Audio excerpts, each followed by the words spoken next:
The House will come to order.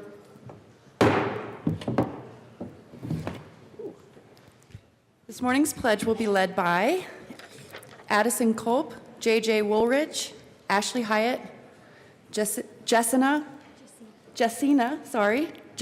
Amaya, Cynthia Morin. The National American Miss Colorado 2018. Thank you so much for being here. These are guests of Representative Lee. We ask that you join us in the Pledge of Allegiance. I pledge allegiance to the flag of the United States of America and to the republic for which it stands, one nation, under God, indivisible, with liberty and justice for all.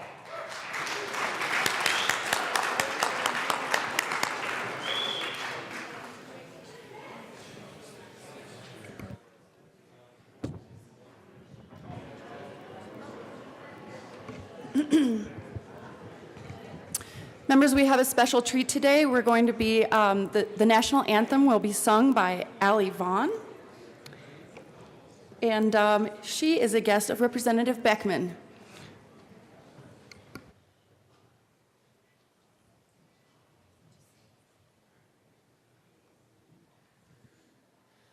Oh, say, can you see by the dawn's early light what so proudly we hailed at the twilight's last gleaming, whose broad stripes and bright stars through the perilous fight o'er the ramparts we watched were so gallantly streaming, and the rockets' red glare, the bombs bursting in air, gave proof through the night that our flag was still there. Oh, say does that star-spangled banner yet wave o'er the land of the free and the home of the brave?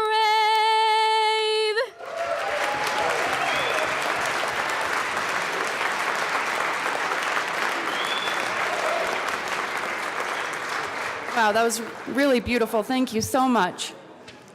Mr. Randall, please call the roll.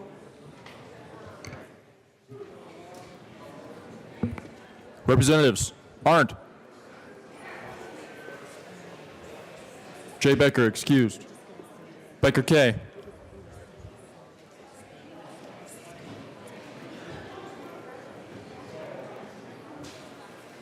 K. Becker.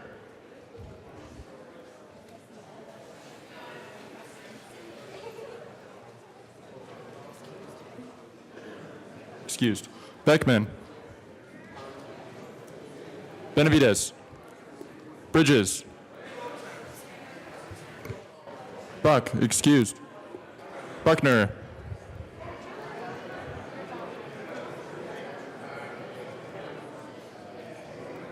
Buckner. Carver. Catlin, excused. Coleman.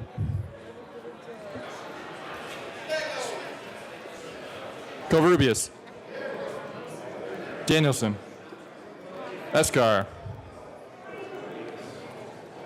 Everett, excused. Exum. Foote. Garnett. Janal. Gray. Hamner. Hanson.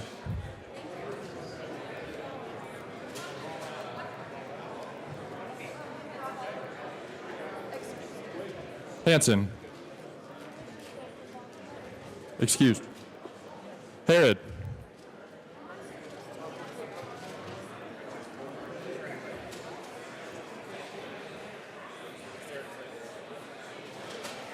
Excused. Hooten. Humphrey. Jackson. Excused. Kennedy. Kraft-Tharp. Excused. Landgraf. Lawrence. It was beautiful. Lee.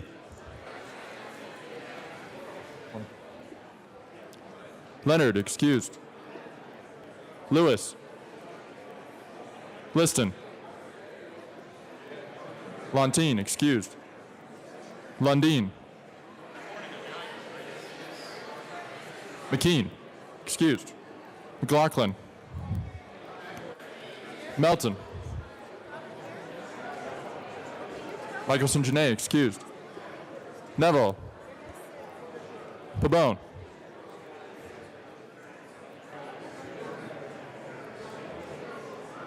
Pabone.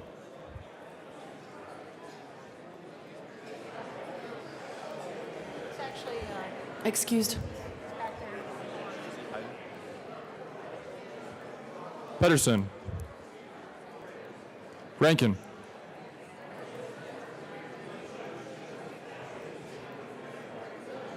Rankin.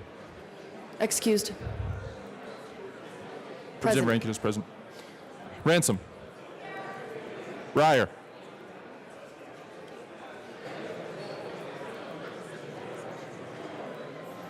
Ryer. Excused. Roberts.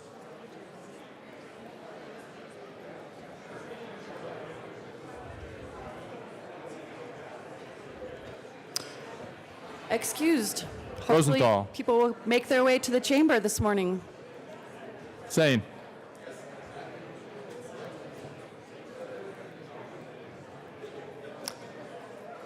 Sane.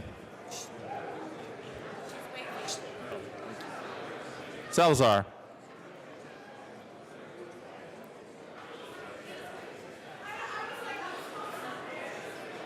Salazar.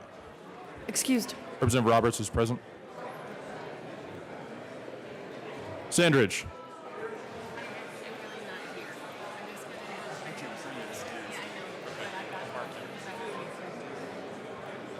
Sias. Singer. Thurlow. Valdez. Van Winkle. Weissman. Willett, excused. Williams. Wilson. Winkler. Winter. Wist. Young.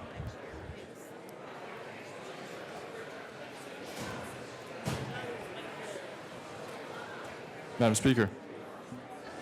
The last time. Representative Kay Becker is present. Representative Buckner's going to do that. Oh, no, no, they always do it.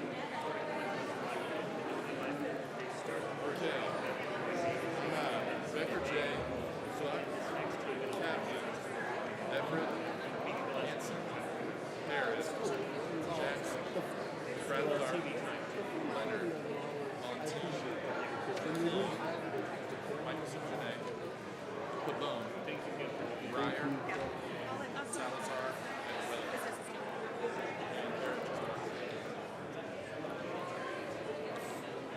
Representative Parrott is present.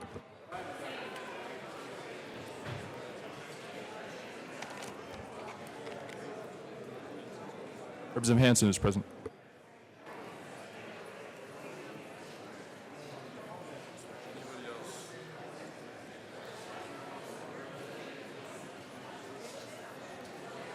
I've got Bridges.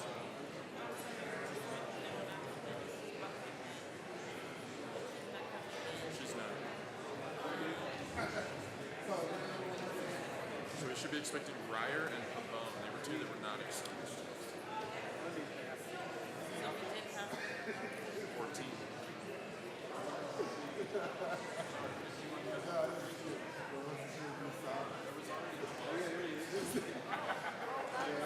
Sitting there looking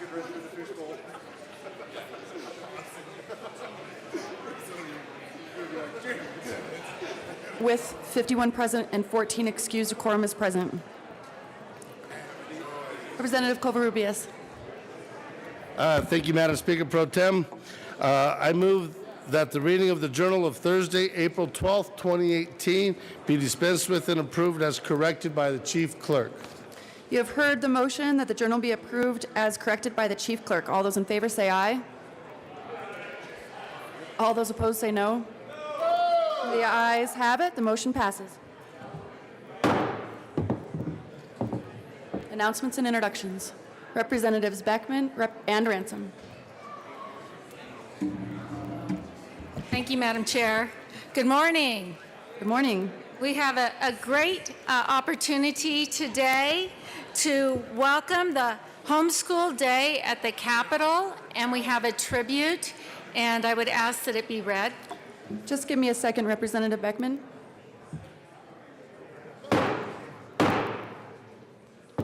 Folks, we're getting started. Please take your seats and listen to the tribute.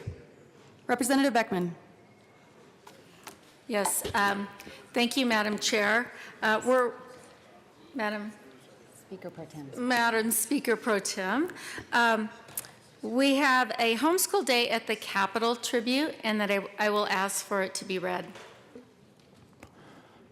The House of Representatives convened in the 71st General Assembly hereby extends sincere commendations to Christian home educators of Colorado in honor of the 24th Annual Homeschool Day at the Capitol.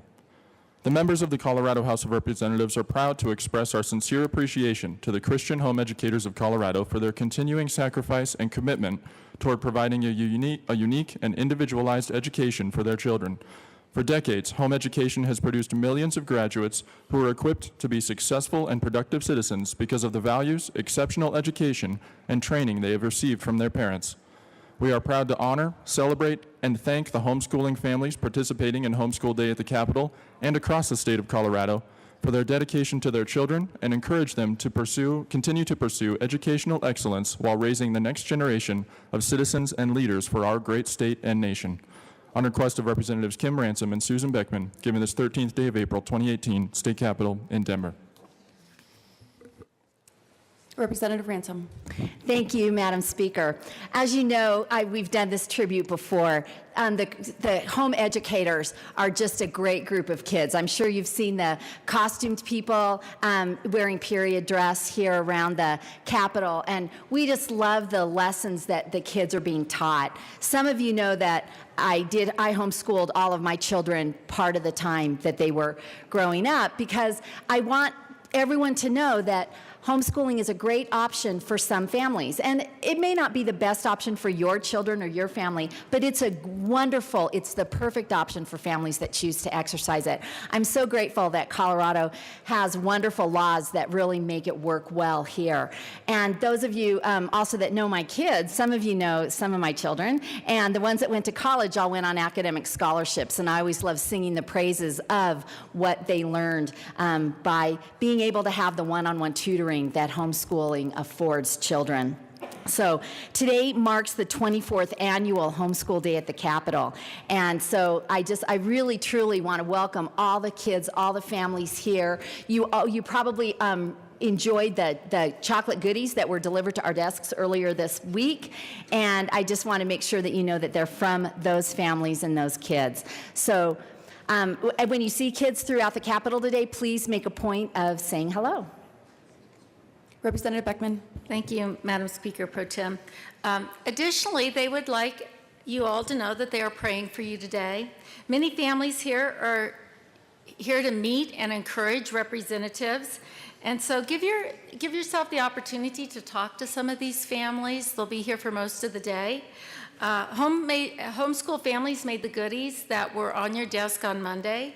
And they actually have an event at 12:15 on the west steps.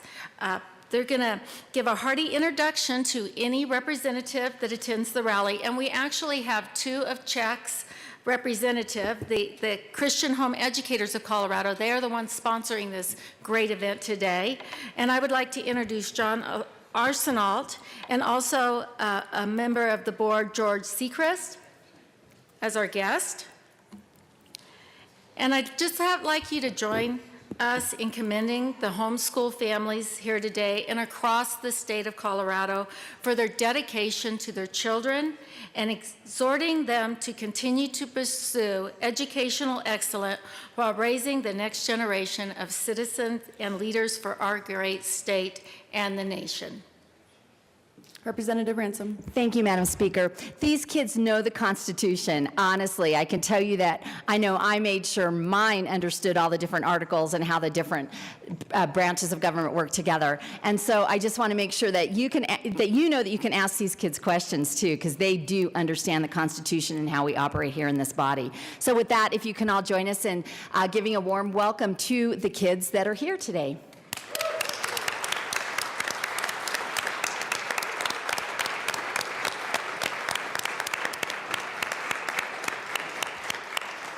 Thank you.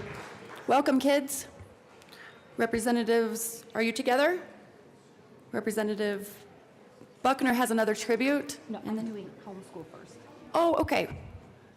Representative Buckner. Good morning, colleagues. Yes, it's homeschool day, and I have some very special friends who are here. Could you please stand? Coulon Village Homeschool Co-op is in the house today, and one of the instructors is a longtime friend, Shantae Williams Howard. My husband was her principal, and her mother, Dr. Connie Williams, is a college professor, and I know a lot about homeschooling through them. And these are some really smart kids, dedicated, and I am so excited to see you in the House of Representatives today. Thank you for coming.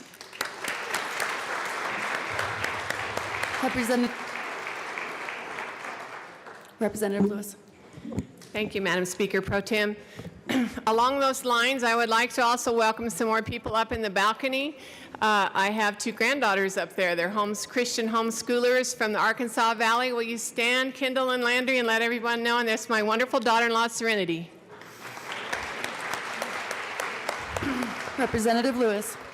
And I would also like to announce that the wonderful stringed music that you heard before session started came from Elbert County, from the Jim and Roanne Keene family, from my district. Let's give them a round of applause for that beautiful music this morning. Thank you, Representative Lewis. And on that note, you also had some beautiful music here in the chamber, up in the gallery by the Colorado Youth Symphony. And although they've left, I think we should thank them for their performance this morning as well.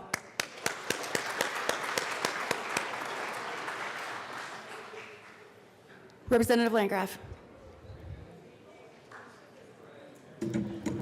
Thank you, Madam Speaker Pro Tem. Right? Correct. Members, I wanted to just tell a little story about a very special student who is here today. His name is Calvin, and he came to caucus when he was 18 years and 8 days old this year. He made a special trip with his dad. He was elected as a delegate, and he came from Boy Scout camp, drove to the assembly to vote for me. And that is that's something I will never forget. And I really appreciate it, and I really appreciate you, Calvin, and your dad, Tom. So thank you very, very much. Further announcements and introductions. Representatives Hooten, Singer, Foot, not Foot. Representative Singer. Thank you, Madam Speaker Pro Tem. It is a great honor for me to be able to introduce former State Senator Raleigh Heath. He's joined us today with the community college system.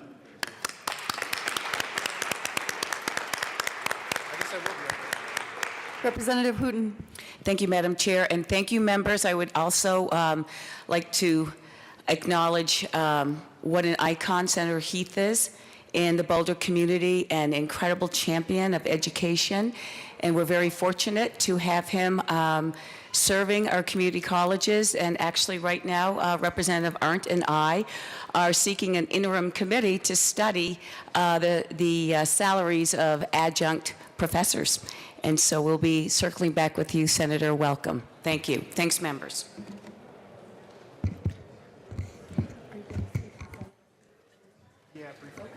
Representative Foot.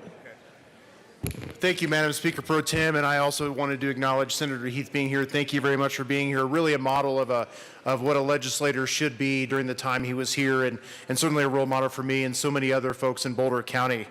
I also wanted to do a very quick segue back into something that I announced yesterday, which was about the Civil Air Patrol. You all have the brochures on your desk for the Civil Air Patrol. If you are not a legislator member of the Civil Air Patrol, please let me know. We will get you signed up. They do lots of cool stuff, including taking flights with some folks. And I mentioned also yesterday they have some good youth programs. And so there's a lot to be learned and a lot of benefit to being a member of the Civil Air Patrol. Please let me know if you're not already a member, and I'll get you signed up. Thank you. Representative Herod. Before you start, I also want to thank Senator Heath for being here. It's an honor to have you back in the chamber, and we're glad to see you here with us today. Thank you for your service and for being here today. Representatives Lawrence and Herod. Thank you, Madam Speaker Pro Tem. Members, guess what? This week is National Library Week. If you guys forgot, this is the special week that we talk about our lovely libraries. The week is not over today, though, so you can still celebrate your library tomorrow as well, and also on social media. One of the things I want to tell you about is one of my favorite libraries in my district, the Blair Caldwell African American Library, where you can learn more about African American history right here in Denver and Colorado, and also throughout the country. Check it out. It's right up the street on Welton. It's a very short drive from here, and I think you'll really enjoy it. Representative Lawrence. Thank you, Madam Speaker Pro Tem. And I wanted to tell you about the little library that we have out in Roxborough Park.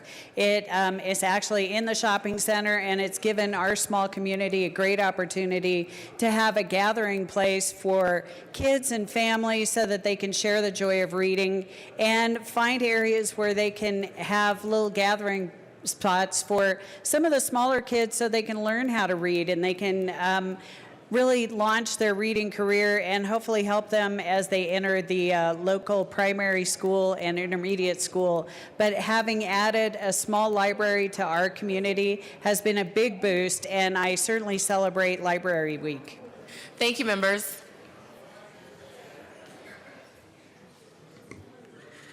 Just a moment, Representative Ransom. We just had some very special guests enter the House, and I want to acknowledge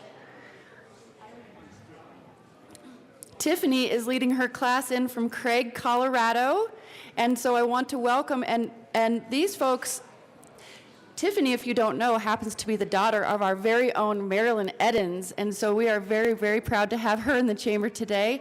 And Marilyn, could you remind me, fourth grade class from which school? From East Grade School in Craig, Colorado, so welcome to the chamber. And although this is homeschool day, these are public school kids from Craig, Colorado. Children, welcome to the House. Representative Liston.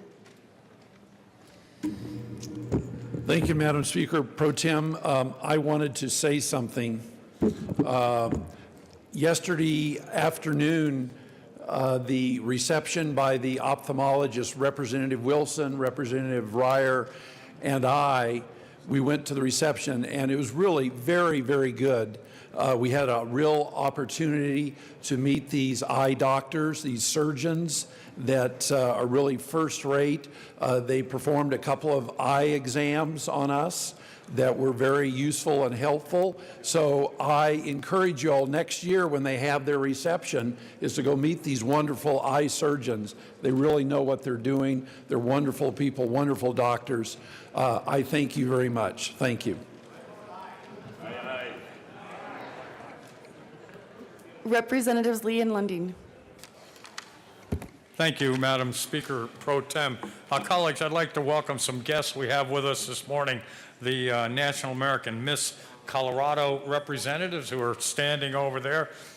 This is an organization that allows young women to grow and expand their ideas and to learn public speaking skills, interviewing skills, and gain confidence in themselves. I'd like to introduce Addison Culp, Princess, 7-year-old, second grade from Thimig Elementary.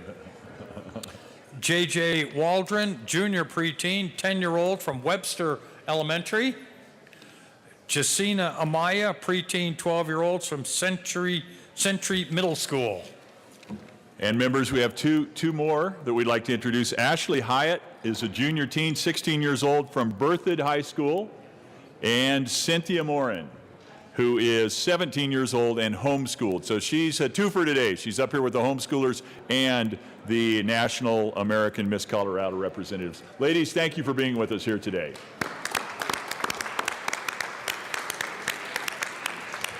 Welcome and congratulations, and Very thanks cool. for leading us in the pledge this morning. Representative Rankin. Thank you, Madam Chair. I am extremely proud this morning to have 36 kids over here on the side, all from East Elementary School in beautiful Craig, Colorado. Let's hear it for Craig, Colorado, kids. Stand up, stand up. And I may get fined for this, but one of their wonderful teachers is Marilyn's daughter, Tiffany. So. That's no fine, sir. I'm going to make that call. Any family member of Marilyn Edens, no fine. Okay, further announcements and introductions. Representative Buckner is going to give a tribute. Folks, please pay attention. Representative Buckner. Thank you, Madam Speaker Pro Tem. Mr. Connor, could you please read the tribute? The Senate and House of Representatives convene in the 71st General Assembly hereby extend sincere commendations to the Space Foundation's 34th Space Symposium. Founded in Colorado Springs in 1983, the Space Foundation is the world's premier organization to inspire, educate, connect, and advocate on behalf of the global space community. They are a global nonprofit leader in space awareness activities, the preeminent resource for space education, a trusted source of space information, and a provider of exceptional forums for the exchange of ideas. The Space Foundation's Space Symposium has become widely known as the premier space policy and program forum in the world. The annual event brings together civil, commercial, and national security space leaders from around the world to discuss technology and policy for the future of space. Participant numbers in recent years have surpassed 12,000, which has resulted in approximately $30 million in economic impact to the local community. The members of the Colorado House of Representatives and Senate are proud to recognize the Space Foundation in their annual symposium and commend them for their contributions to the economy of our state and the welfare of citizens and explorers everywhere. On request of Representatives Terry Carver, Mike Weissman, Paul Lundeen, Shane Sandridge, Dave Williams, Lois Landgraf, Janet Buckner, Daphne Michelson-Janae, Joe Von Melden, Larry Liston, Dominic Jackson, and Pete Lee, and Senators Bob Gardner, Kent Lambert, Nancy Todd, and Rhonda Fields, given the 13th day of April, 2018, State Capitol in Denver. Representative Carver. Thank you, Madam Speaker Pro Tem. It is a great honor for me to have this tribute read this morning. The U.S. Space Foundation is located in my district, and next week they will hold the 34th Annual Space Symposium down in Colorado Springs. This is the world's largest gathering of leaders in the space sector from around the world that gather in Colorado Springs at the Broadmoor to talk about the cutting issues in the space sector.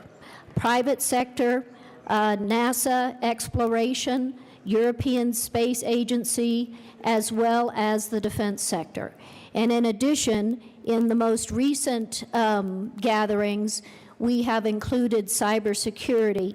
And as you know, the National Cybersecurity Center is also located in Colorado Springs. So I appreciate joining with Representative Wiseman and the other representatives that have Buckley Air Force Base, one of the key space installations, as part of this tribute.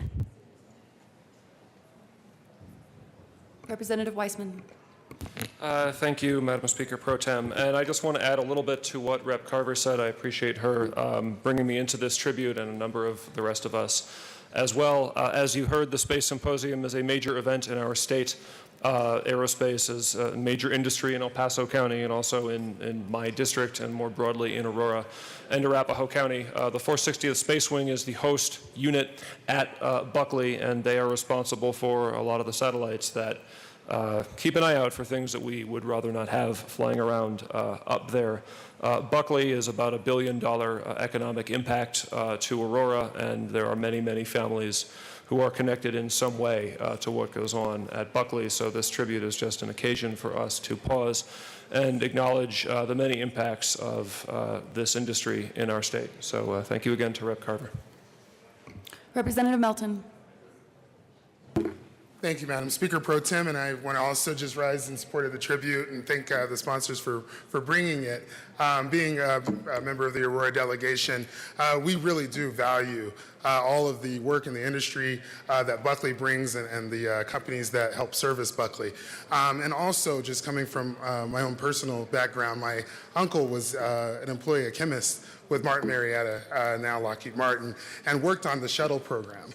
And his work on the shuttle program, even though we didn't know exactly what it was or what it meant, it was an inspiration to us kids. It was an inspiration to all of his nieces and nephews, and kind of told us that we could do whatever we wanted. So the work that you do really is inspiring. We appreciate it. Representative Lee. Thank you, Madam Speaker Pro Tem. I would also like to thank Representative Carver and Weissman for bringing this resolution highlighting the Space Symposium in Colorado Springs. In addition to being a terrific economic driver, it also highlights the 5 military bases that we have in Colorado Springs and the terrific work that a lot of the space alumni or military alumni are doing in our community to support our community. So thanks for bringing this resolution, and thanks for the Space Symposium's presence in Colorado Springs. Thank you. Representative Lundin. Madam Chair, thank you very much, or excuse me, Madam Speaker Pro Tem, thank you very much. So I won't repeat the wonderful things that my colleagues have already said. I will simply say, come on down to El Paso County, where we have our feet planted firmly on the ground, and we are reaching for the stars with the Space Symposium. Thanks for bringing this resolution, Rep. Weissman and Rep. Carver. Thank you very much. Further discussion on this tribute? And thank you, Representative Carver and Representative Weissman, for bringing that tribute. Now, Representative Buckner has a tribute she would like to bring. Thank you, Madam Speaker Pro Tem. I have a really important tribute, and it's very close and near and dear to my heart. It is with great pleasure that we pay tribute to a forceful leader in our state's higher education system. After 29 years of service to the great state of Colorado, Dr. Nancy McCallum will be retiring effective July 31st. So if I could get your attention, I want to tell you about some of her amazing accomplishments. Dr. McCallum's impressive career includes 10 years as the chief economist for the Legislative Council of the Colorado General Assembly and 6 years as the executive director of the Governor's Office of State Planning and Budgeting. In her current role as president of the Colorado Community College System, she has made transformational change for students who are pursuing post-secondary education and skills training. In her 14 years at the helm of this important institution, Dr. McCallum has skillfully guided the system, navigating challenges that include economic downturns and reduced funding. Through her leadership, the Colorado Community College System is today stronger and more resilient and positioned as a powerhouse that will continue to boost our state's economy for years to come, generating the highly trained workforce on which our economy depends. This year's legislative session offers an excellent case in point. Recently, House Bill 1086, which I was a co-prime sponsor, community college Bachelor of Science degree in nursing passed into law. This important legislation was developed to help address our ever-growing shortage of bachelor-prepared nurses in our state, giving them access, flexibility, and affordability. Dr. McCallum led an effort to identify pathways to success and was instrumental in helping to get this critical legislation passed. And I want to thank you so much for your help with this bill that I said was so near and dear to my heart. In addition, Dr. McCallum has helped us pass a lot more legislation, which I can't list because there's so much. In 2008, she led legislation to pass Amendment 50 to extend gaming limits to Colorado, with the additional revenues going to help support community colleges. In 2010, she worked closely with the presidents of 13 colleges to ensure the system's quality was sustained in the face of significant budget cutbacks. In 2014, Dr. McCallum worked with stakeholders on legislation to allow community colleges to offer Bachelor of Applied Science degrees and to require statewide transfer articulation agreements between community colleges and universities so students do not lose credit when transferring to CCCS colleges. Like I said, it's difficult to summarize her accomplishments in only a few words, but due to the tremendous amount of effort that went into achieving all of these goals, we really appreciate you. These victories for Colorado Community College students are the product of countless hours of research, discussion, strategizing, and campaigning for changes that would benefit higher ed in Colorado, as well as our state's economy. So Dr. McCallum, on behalf of the Colorado General Assembly and the people of the state of Colorado, I thank you, and the legislators thank you for your nearly 3 decades of tireless service to our state, and I wish you an enjoyable and well-deserved retirement. Thank you, Dr. McCallum.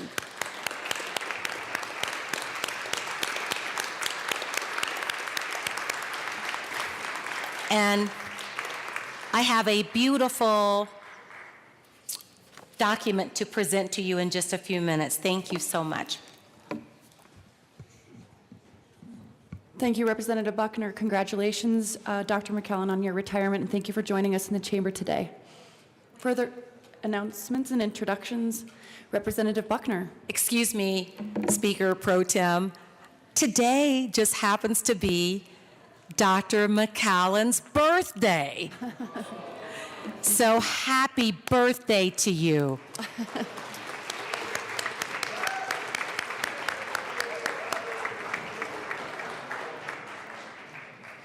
Further announcements and introductions.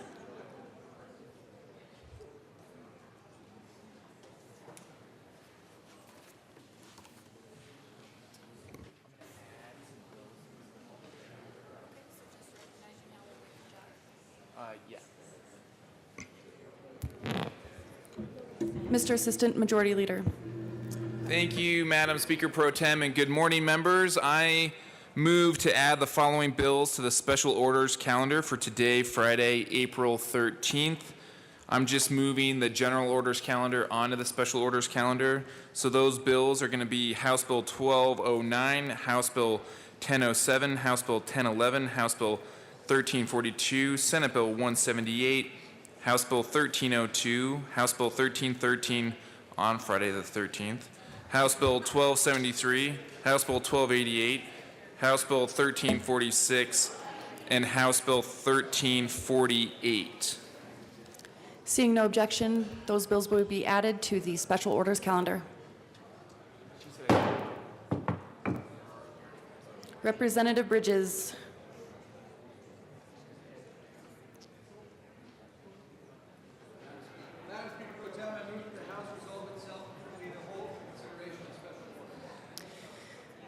You've heard the motion. Seeing no objection, Representative Bridges will take the chair.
Mr. Randall, please read the title of House Bill 1272.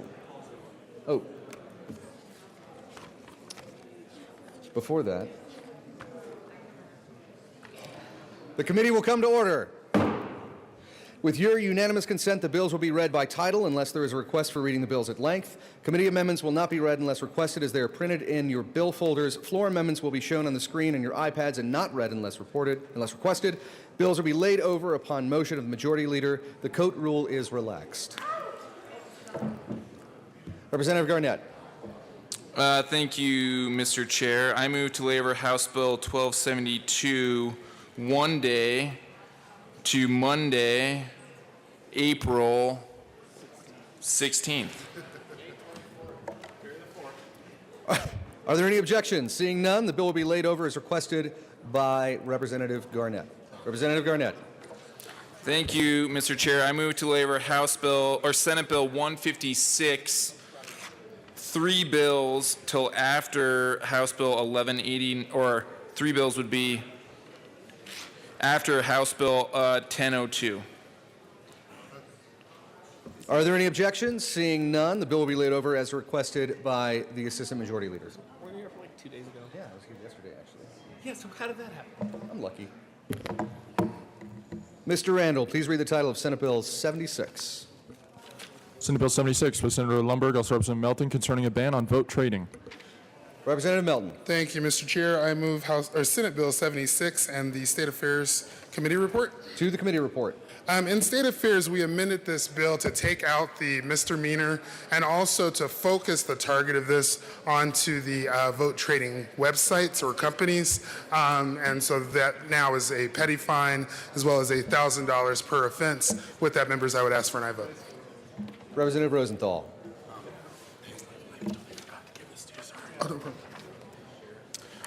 Thank you, Mr. Chair. I do appreciate what the sponsors are trying to do with this bill.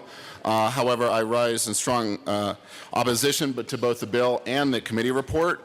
And so I think, so what I want to do is to propose, and I move this amendment L005 to the committee report and ask that it be displayed. Okay, one moment.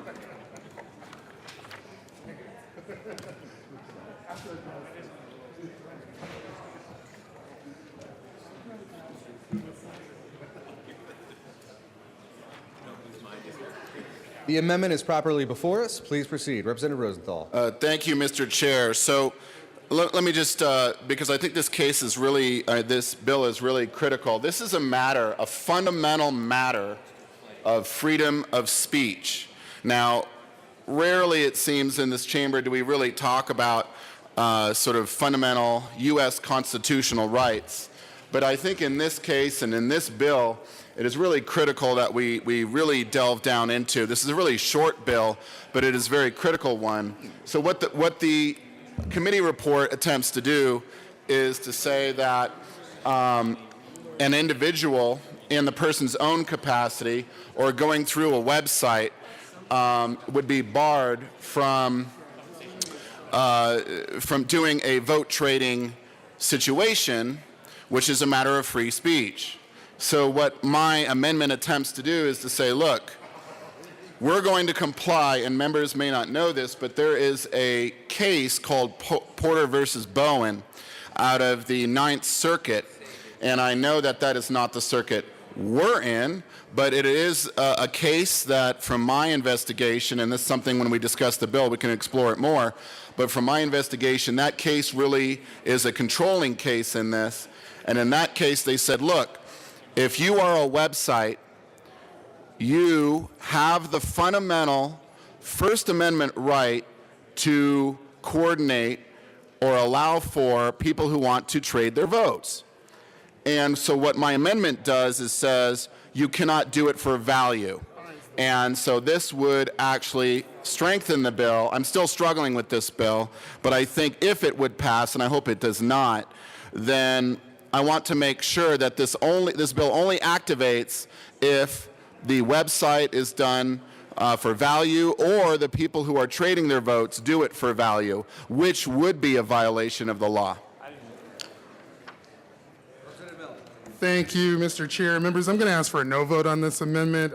This is an unfriendly amendment. It's already law that you can't sell a vote, and I think that the current law already extends to this. What we're really trying to get down to and crack down on is the trading of votes. And I'm sorry, it's not a constitutional right to trade a vote. It is, it actually, to me, really questions the integrity of our elections and to me promotes meddling in our elections. And so just to limit this to websites or companies that are doing this for profit or for some type of monetary gain, I would think that that doesn't go far enough for what we're trying to do with the intent of this bill, and I ask for a no vote on L005. Representative Benavidez. Thank you, Thank you, Mr. Chair.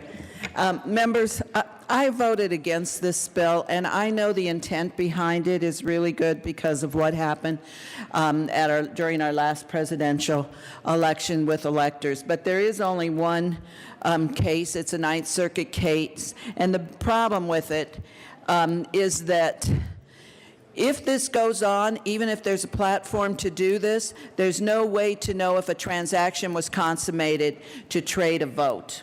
And Representative Melton is absolutely right. We have a law against selling your vote. But reading of this does not say you're selling your vote. You may require remuneration for a platform to pay for the platform, make some money off of it, to connect people that want to trade votes with one another. So they're not, the remuneration isn't to sell a vote, it's to run the platform and maybe probably make a profit off of it. So I think it's a legitimate and fair amendment. It probably won't convince me to support it because, again, people can talk about trading their votes, and I'm not seeing the crime in it. And again, there's no way to determine whether actually votes are traded or not. So with that, I think you should vote your conscience on this because I don't think it helps the bill. Representative Foote. No, Representative Foote. Thank you, Mr. Chair. I asked for a no vote on this amendment. We heard this in State Affairs. We actually had a very good discussion in State Affairs this year as well as last year on this issue. There's no constitutional right to vote trade. If that were the case, then we would hear an argument about us here, legislators, vote trading. We all know we can't vote trade here. There's no First Amendment right to vote trade, and there's no First Amendment right to vote trade when it comes to the national elections either. The Ninth Circuit had a case that found something different. That's the Ninth Circuit. I'm not sure that, first of all, we all know that's not binding here, but I'm also not sure that there's many folks here that would really want to rely upon the Ninth Circuit anyway. So we had a good discussion about this. We also had the legal discussion with counsel that represent the Secretary of State's office, the Attorney General's office, and others about this issue. And it's not, in their opinion, as well as my opinion, a violation of the First Amendment. And just to make it clear, the amendments that we put on in committee made it clear that what the bill goes after are the websites, not the individuals that do the vote trading. It goes after the websites to shut them down.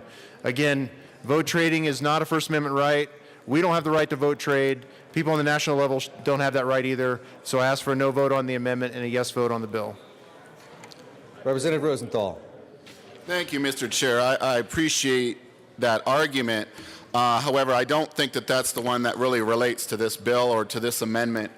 The Ninth Circuit says specifically, we further hold that Jones, who is the one of the parties in the case, who was a previous Secretary of State of California, violated the First Amendment when he threatened to prosecute the owners of, and then the two sites are named, both the website's vote swapping mechanisms and the communication and vote swaps that the mechanisms enabled were constitutionally protected.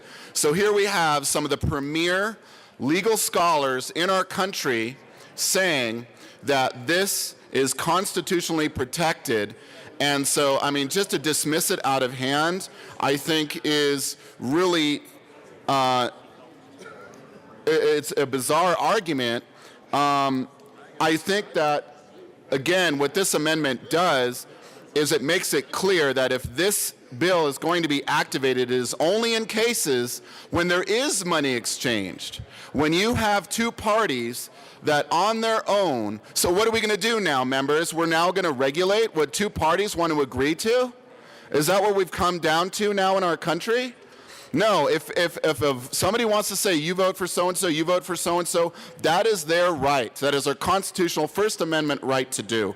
And so what this amendment does is says only for money. If the website does it for money, even if it's for an extra fee, they can't even charge a fee. It's all volunteer, people who are volunteering their time, their ability to run this website, or individually between themselves. It's not just websites, by the way, members. This bill, as amended in this committee report, also relates to individuals. It's not just websites. Don't be misled, because I'm not casting aspersions. I'm just making sure everybody understands what's in this amendment. I mean, what's in the committee report. That what this committee report does is it blocks two people from even talking about their votes, and I find that just awful. As a teacher of U.S. history, I look at in civics. I teach my students the sanctity of the First Amendment, and this bill and this committee report is a serious violation of that First Amendment right. Is there any further discussion of the amendment? Seeing none, Representative Winkler. I like this bill, and you know, so on third reading, I want you to vote yes, and I'll vote no. Thank you, Mr. Speaker. Or Mr. Chairman. I'm asking what problem are we trying to solve here? Are we? Thank you. I understand it's vote trading. Are we so high and mighty as Republicans and Democrats that we can't allow anybody to discuss anything else, any other option? Obviously, these websites were trying to suggest that the candidates that the Democrats and the Republicans had put forth were a little unacceptable. And if you were paying attention during the 2016 election cycle, that was pretty much the sentiment across the entire country. However, we're going to criminalize speech here. This is, without a doubt, in my view, a First Amendment issue. How would you prosecute this kind of thing? This does criminalize speech between two people and discussions of how they're going to vote. The amendment is good because it's going to limit the bill, but the bill is very bad. It's completely unacceptable and unenforceable. If money is exchanged, of course, we can't buy votes, and nobody's arguing that we should be able to buy votes. But trying to legislate and outlaw discussion about our elections is completely a First Amendment issue in my purview. So I urge a yea vote on the amendment and a no vote on the bill. Is there any further discussion of the amendment? Seeing none, the question before us is the adoption of L005. All those in favor say aye. Aye. Opposed, no. No. The amendment is lost. To the committee report. Thank you. I ask for an aye vote on the committee report. Is there any further discussion? Representative Rosenthal. Thank you, Mr. Chair. And I did my best to amend this committee report, and the bill is still a bad bill. The bill, as it's now amended, is a serious violation of the First Amendment of the U.S. Constitution. If two parties would like to trade their votes, they have a right to do so. If they want to use a website that is allowing them to do so, they may do so. I don't recall anybody, when we were going door to door, I haven't gotten any phone calls, I haven't gotten any emails on this issue. This is not a state issue. This is not an issue that the state should be intervening in a discussion between two private parties about their decision about their vote. The vote is a sanctified feature of our democracy, of our republic. And to have the state of Colorado intervene, and I don't know if any other state does this because the Ninth Circuit is so clear on this. I don't know other state that has unfortunately gone the foolish route of doing this, and I hope we don't, because we cannot, members, we cannot intervene this way. And members, please understand, this is a bill of the legislature that will be on the statutes for a very, very long time. And we need to make sure that when we're making this decision to violate the First Amendment, that we have our eyes wide open. And I don't think we do. I don't think this bill has been heard enough. I certainly haven't heard it. I wasn't in committee. I wasn't on State Affairs, thankfully, by the way. So I'm only seeing this bill now, and I think this deserves more discussion. So I'm hoping, members, you will vote no on this committee report. You will vote no on this bill. You will speak against it in the well so we can maintain the sanctity of our voting, the sanctity of our democracy and our republic. Thank you. Is there any further discussion on the committee report? Seeing none, the question before us is the adoption of the committee report. All in favor say aye. Aye. Opposed, no. No! Committee report passes. To the bill. Thank you, Mr. Chair. So I think we've had a lively discussion over the committee report, which is now part of the bill. I want to clear up a couple misconceptions. One, it doesn't keep people from being able to talk to each other about their votes. It says that you can't facilitate vote trading. Those are two very different things. You can talk about who you're supporting as a candidate. You can talk about how you wish somebody else would support somebody, but it doesn't mean that you are breaking the law by doing that. It is when you are facilitating between someone in this state and someone in another state, or someone in this district and someone in another district to swap votes, that's when you've got a problem. You know, my mom doesn't live in my district, but she sure would have liked to have voted for me. But I wouldn't want her to do that in an illegal fashion or in a way that would discredit the members of the people who live in my district, because that takes away their voice. Even if someone's willing to give up their voice, it still diminishes those of their neighbors and those of their other community members. That's what we're talking about. We're talking about websites that promote this. We're talking about companies or organizations that promote this. And in an age and in a time when we are talking about the integrity of our elections, this goes right to the heart of it. This is absolutely a state issue because we deal with elections as a state. So with that, members, I would ask for an aye vote on this bill. Let's make sure that the integrity of our elections is intact. Is there any further discussion? Representative Rosenthal.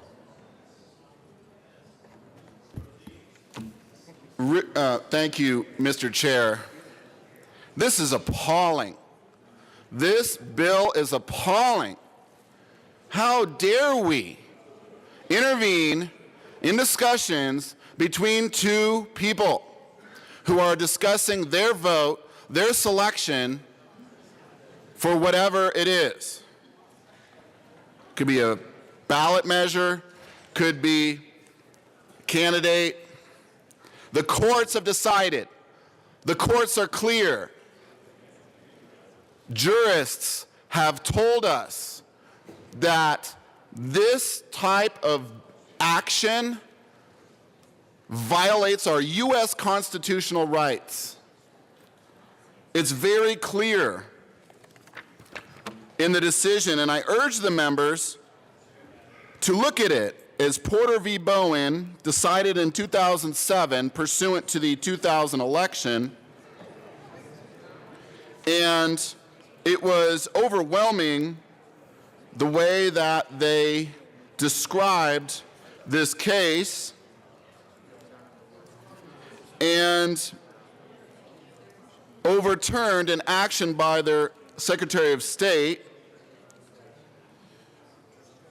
So what they're saying is that we should make sure that people have that ability to swap if they wish to. And what this bill does is it intervenes again in the state. Now, I wish I could just talk more. I mean, I could just read from this case. It goes on for like 15 to 20 pages. I feel like I need to, because I'm telling you, and I know I don't want to jeopardize the goodwill of my colleagues here, but I'm just telling you, this is a serious matter. I'm not joking, members. We have seen this actually last year when I did my bill on ballot selfies. And there was discussion at the time, should we include this measure? Because if two parties are going to discuss their ballot, let's say somebody from Texas and somebody from California, if they're going to discuss it, how does either side know if either side actually went through with voting for whomever? And so the discussion was, well, oh, if you have a ballot selfie, then you can prove it. Well, we don't know that either. It could be your wife's ballot. It could be your next door neighbor's ballot. It could be your son or daughter's ballot that you're showing on the ballot selfie. So it goes to show the history behind this bill today. That it was unnecessary of an idea then, last year, when it was proposed, the idea, and it's unnecessary now. We cannot go down the road of little by little peeling away at the First Amendment with bills like this. This is protected, members. Let us not go down this road. Thank you. Is there any further? Representative Foote. Thank you, Mr. Chair. I certainly don't want to read through an entire case for folks here, but what I do want to ask a question. I think this really helps encapsulate the issue that we're talking about, and I'll ask this question to my colleague from Denver. I realize that you feel very strongly about this bill, so what if I were to just go ahead and say, I'll vote no on this bill, on Senate Bill 76, if you vote no, or if you vote yes on one of my bills? That's vote trading. And clearly, we know that's prohibited here. That's not a First Amendment right. So that's what we're talking about here. It's the same thing. There's nothing that would say that this is a First Amendment right to do, and so that's why we're asking for a yes vote on the bill. Representative Winkler. Thank you, Mr. Chair. One of the arguments that the proponents for this bill are suggesting is that this language could sway people in other states. Doesn't campaigning sway people? We shouldn't allow people to have language or talk to somebody else in order to sway their votes. Well, then let's outlaw campaigning. I mean, let's outlaw websites that discuss issues. Heaven forbid a website that is based in Kentucky talk about the environment and someone read it in Colorado. It's unbelievable. We're talking about free speech, people deciding for themselves, for whatever reason, to vote however they want to. It's utterly unenforceable. The voting booth is private. If someone wishes to discuss what they're going to do in the voting booth, that is their First Amendment right. It's utterly unenforceable. We're going to be policing people discussing with each other how they're voting and how they're deciding how they're voting. We're going to regulate how people decide to vote. It's unconscionable. I urge a no vote. Representative Rosenthal. Thank you, Mr. Chair. I think the bill, as it is also drafted, is also not complete, and that's also another fatal flaw. It also doesn't say even what a person is. Is the person the website? Is the person a natural person? That is a question I would like answered. Is vote trading illegal in any other state? That's another question that is not answered. What about the fiscal note? looking at the fiscal note, is about $5,000, upwards of $5,000. So we're actually charging our state $5,000 to implement a bill to take apart our First Amendment. I'm insulted. I don't see, members, how this bill protects us. All it does is take away our right to free speech.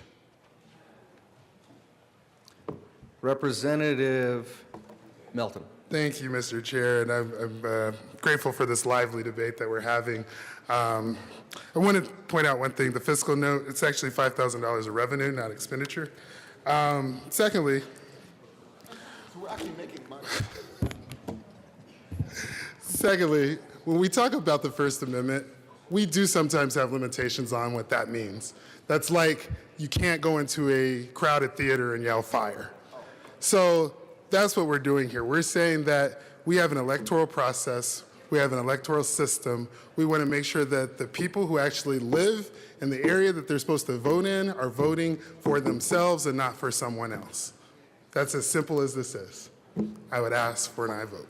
Is there any further? Representative Rosenthal. This is not a joke, members. And thank you for pointing out my one error, which is that it is actually revenue. The state is actually going to be making upwards of $5,000 in order to violate our First Amendment rights. I'm even more insulted.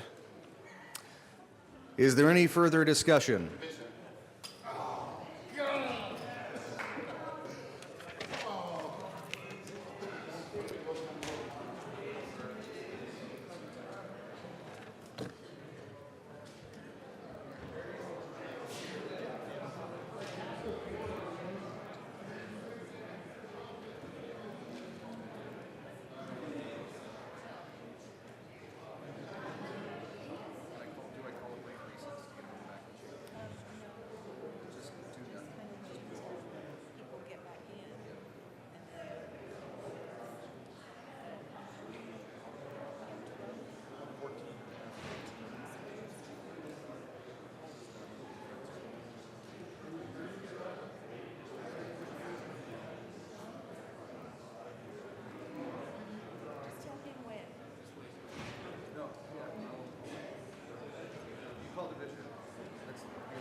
Can I withdraw division?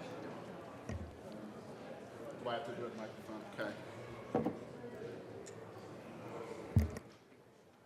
Okay. I withdraw the motion with strong protest.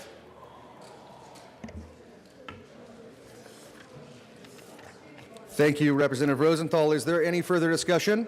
Seeing none, the question before us is the passage of Senate Bill 76. All those in favor?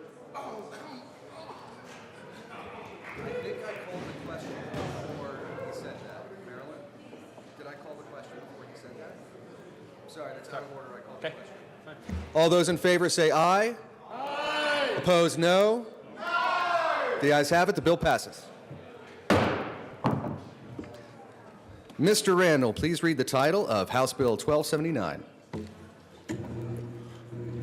House Bill 1279, Representative Vest Carlson, Espriella, Moreno, concerning the requirement that certain practitioners prescribe controlled substances electronically. Representative Escar. Thank you, Mr. Chair. I move House Bill 1279 and the Health Insurance and Environment Committee report. To the committee report. Thank you, Mr. Chair. Members, the committee report was actually a strike below, and in that strike below, we actually had a conceptual amendment as well from the drafter to correct something in the strike below, but I also have an amendment to the committee report from the drafter. I move Amendment L009 to the committee report and ask that it be displayed. The amendment is properly displayed. Please proceed. Thank you, Mr. Chair. Members, I am reading directly from what my drafter gave me. Technical conforming amendment necessitated by a conceptual amendment adopted into committee. Apparently, when we did a conceptual amendment to a strike below, there was some technical things that we had to fix. I ask for an aye vote on Amendment L009. Is there any further discussion on the amendment? Seeing none, the question before us is the passage of Amendment L009. All in favor say aye. Aye. Opposed, no. The ayes have it. The amendment passes. To the committee report. Thank you, Mr. Chair. So I am going to spend just a second on the committee report because I want to explain to you what the actual strike below did. This is a bill that we've been working on for a very long time, and through that we had a lot of back and forth stakeholder processes that went on and that happened. And what this bill does is simply tells doctors that they need to use electronic prescribing methods if in fact they're going to prescribe Schedule 2, 3, and 4 controlled substances. And we heard a lot of issues. In fact, we heard a lot of asks, and we put a lot of those asks into the bill.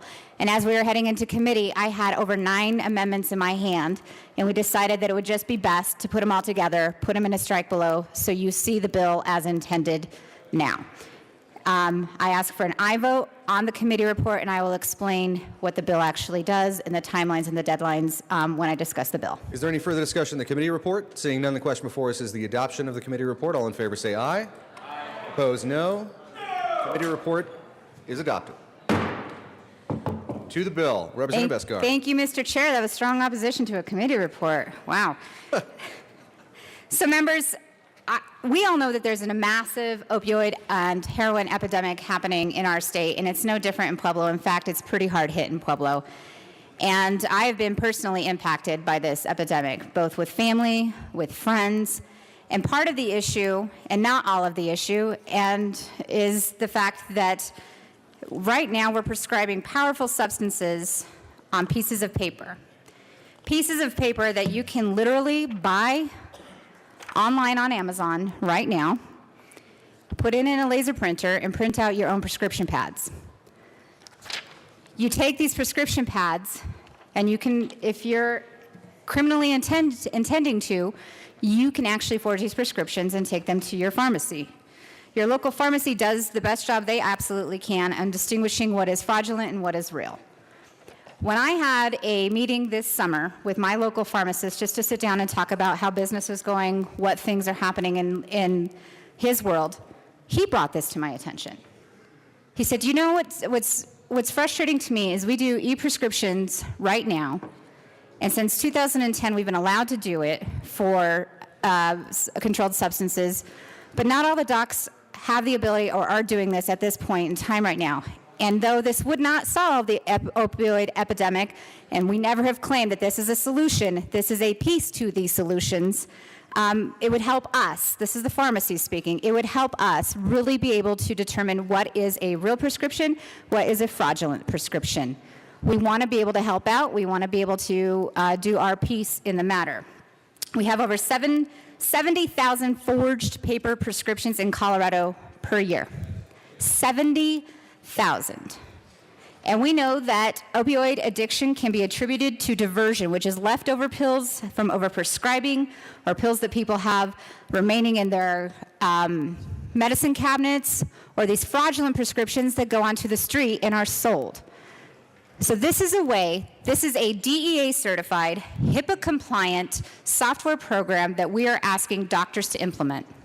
So part of the discussions we had was a lot of issues over timeline, that this was going to take, we don't have enough time to implement this, there's no way we can do this.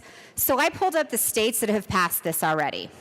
And I got to tell you, the timelines that we've put into our bill as negotiations, as hearing and listening to people, are better than or equal to the other states that have passed this. Arizona, they wanted this to happen in a year. It passed unanimously. Virginia, they gave 3 years. That passed with 0 votes.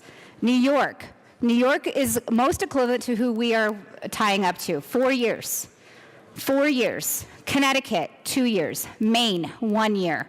Rhode Island, 3 years. Minnesota, 2 years. North Carolina, 3 years. So I listened, and I listened hard, and I wanted to make sure that we were able to implement this in a way that was going to be thoughtful. So in the strike below that we put into this bill, which is now the bill, we originally thought, let's do the 1 year. Let's get this done. This is an important situation. Let's get this done. Then we heard from physicians maybe 2 years would be better. So we originally drafted 2 years. In the strike below, you see we are giving 3 years to most prescribers. Then we heard from the dentists. Dentists don't have even electronic health record systems at this point. It's hard for them to even navigate these systems because they are under a different ruling than what our physicians are. So we gave them 4 years to implement this program. Then we heard from rural doctors who may not have the ability to access these technologies. We all know and have discussed on this floor issues with broadband. Hopefully with some of the legislation we've passed this year, that will be improved. But instead, we gave them 4 years. We gave them another 4 years. Then we heard from the solo practitioners who only work for themselves. They told us about the hardships this could have. So again, we pushed the deadline for them as well, 4 years. Then we heard from people who may not prescribe opioids that often and were concerned that this was going to impact their bottom line. This was going to impact how they survive. So we put an exemption into the bill, and you'll see that in the strike below, for those who prescribe less than 24 pills a year. We have gone back and forth, back and forth, back and forth on this bill to make sure that we are able to find ways to accommodate all of those who are going to be impacted by this. One of the things that you have heard as well is that this is going to cause doctors to lose their license, and I just want to clear that up. I have the utmost respect for doctors. I have the utmost respect for the job they do. I would never run a bill that would cause a doctor to lose his license for, I'm sorry? Okay. That would cause them to lose their license. All they do now is if this passes and a patient complains that their doctor isn't e-prescribing, then they go before the board they already go before of doctors. And those doctors would then determine what the punishment would be. This would be the same as not filing a report on time, which would probably be a letter saying, hey, you should probably do this and comply with the law. Members, this is a bill that has been talked about a lot in the lobby. It's been a bill that has a lot of misinformation flying around it, and I want to just take a little more time than I normally do on seconds to be sure to clear up any of the misinformation. I highly urge an aye vote on House Bill 1279 for the people of Colorado. Is there any further discussion? Seeing none, the question is that Representative Zeiss. Thank you, Mr. Chair. And I just have a question for the sponsor. Does the bill in its current version, and I realize this has gone around and around a bit, does it apply just to opioids, or does it, and I apologize if you already covered this, or does it apply to a broader range? And if so, could you give us some examples? Thank you. Representative Esgar. Thank you, Mr. Chair. It's controlled substances, Schedules 2, 3, and 4. I'm not going to read through the whole list, but I'm happy to share that with you, and it's also available to find. But it's Schedules 2, 3, and 4 of controlled substances. Representative Beckman.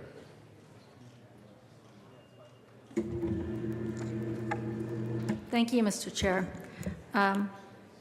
We heard this bill in committee, and I would ask for a no vote. Mandatory e-prescribing has only been implemented in 6 states, or required in 6 states, and a lot of them aren't completely done. But we do have some history of Minnesota. It's been around since 2011, and the deaths by opioid overdoses have increased exponentially by 11% in Minnesota.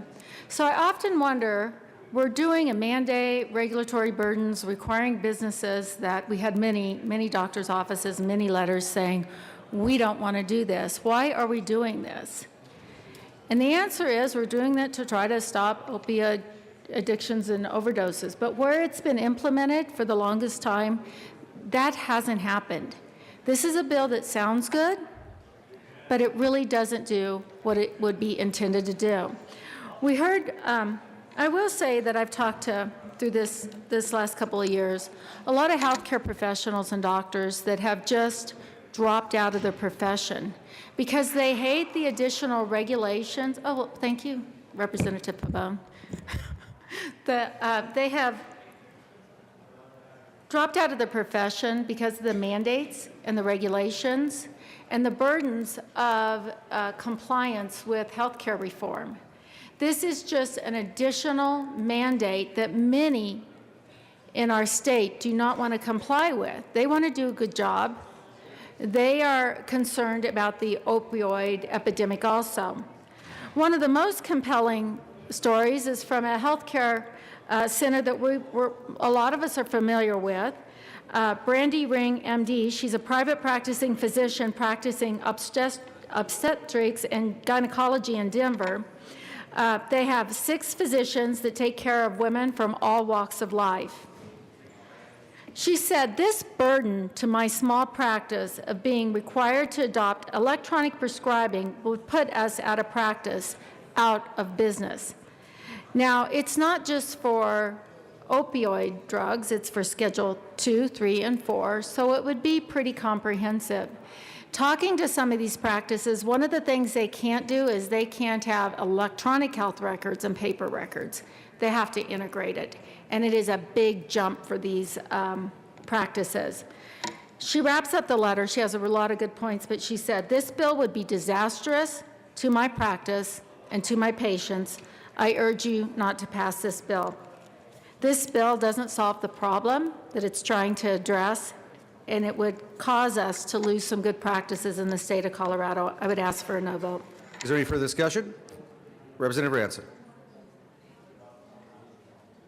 Thank you, Mr. Chair. We did spend a lot of time in committee learning about the whole practice of e-prescribe, and I understand that the sponsor is trying very hard to make sure that it's more difficult, especially for the opiate drugs. But again, it's comprehensive. It covers Schedules 2, 3, and 4. One of the things that we heard from consumers is that some people like to have that paper prescription and call around. They might want to be saving money. Some people don't have overall pharmacy benefits. Some people have to pay a copay, and it might be the drug itself might cost more at a different pharmacy than another. Some pharmacies might be more convenient with mail versus going to pick one up, versus some might deliver. And so we want consumers to actually have a hand in what they're doing. We want patients that are getting prescribed anything to have some control. And one of the points that the Colorado Medical Society made, and they are very much in opposition to this, is that they wanted patients to be able to follow their prescription trail and follow what was happening, and if they had different options that they might be able to, again, look at the paper versus an anonymous e-trail that's going through. And obviously it can't be in the cloud. It has to be HIPAA compliant. And so it's not like it's accessible to patients when they're trying to follow what the prescriptions actually are. And obviously the biggest problem was to the practices that were saying that they would literally be driven out of business because of the costs. We don't know exactly how much it would cost to buy the software. Of course, the software companies would be selling it. It's not given to the doctors that need to do this prescribing. And then there would also be an annual maintenance cost to keep the software updated. But literally, not all of these are letters from doctors, but I do have to say a lot of these are letters from doctors begging us. It wasn't just Dr. Ring that Representative Beckman was just reading from her letter, but it was we heard from many, many doctors that begged us to not implement this, especially out in rural areas of the state. Apparently, it would be even harder for them. They don't do a lot of the prescribing, many of them, but when they do want to prescribe these pharmaceutical drugs, we want them to be able to do it and not have to withhold these pain-killing medications from people simply because they don't have the correct software. So I will end with what was written from a specific doctor that's here in Denver. So she is not actually out in the rural area, but she ended her letter with, "This bill would be disastrous to my practice and to my patients. I urge you not to pass this bill." So with that, I think that we should listen to this obstetrician gynecologist and understand that for her the cost would be absolutely prohibitive, and I urge a no vote on the bill. Representative Janal. Thank you, Mr. Chair, and I rise in strong support of this bill 1279, and for several reasons. First of all, we talk about losing a prescription or following the trail. I'm concerned with, number one, I didn't even know that you could buy paper like this on Amazon. This really concerns me for forgery. So an e-prescription would cut down on the forgery. in regards to this type of paper. But also, when I look at the compliance factor, a person has to go to their doctor's office every month to pick up this prescription, and it doesn't even have to be the patient. It could be a friend, it could be a neighbor, it could be a grandson or a daughter or whoever. So there's where my concern lies. What happens in between when that person, if it's not the person themselves picking up that prescription, goes and gets it filled at the pharmacy and then brings it to the patient themselves? Could we be missing a few pills? Does it ever get to the patient? At least with an e-prescription, we know that it's not going to go it's going to go directly from the doctor's office to the pharmacy and get filled. So here's another area of compliance. We heard in committee moms who had kids on medications like this that needed e-prescriptions picked up every month. They couldn't do it. So what happens? Their child misses their medication because they weren't able to pick up the prescription to get it filled at the pharmacy. The same with older folks. There's a compliance factor here. And I do believe that if we can do it for other prescription medications, we can do it for these types of medications. I think it cuts down on forgery, and it also helps with patient compliance. Thank you. Is there any further discussion? Seeing Representative Humphrey. Thank you, Mr. Chair. I just wanted to rise in opposition to the bill. I was a no vote in the committee, and I really feel strongly that this is an unnecessary mandate on business. I'm sympathetic with the desire to cut down on fraud and trying to do something about the opioid problem generally, but I just think that e-prescribing would be expensive and unrealistic for physicians and other prescribers because of its costs, the upkeep, training, that would be a problem for many prescribers that don't have a big network and support in that way. I'm also concerned about, that this wouldn't just be for opioid prescriptions. This would be, a whole system that we've brought in for e-prescribing. And I think that there could be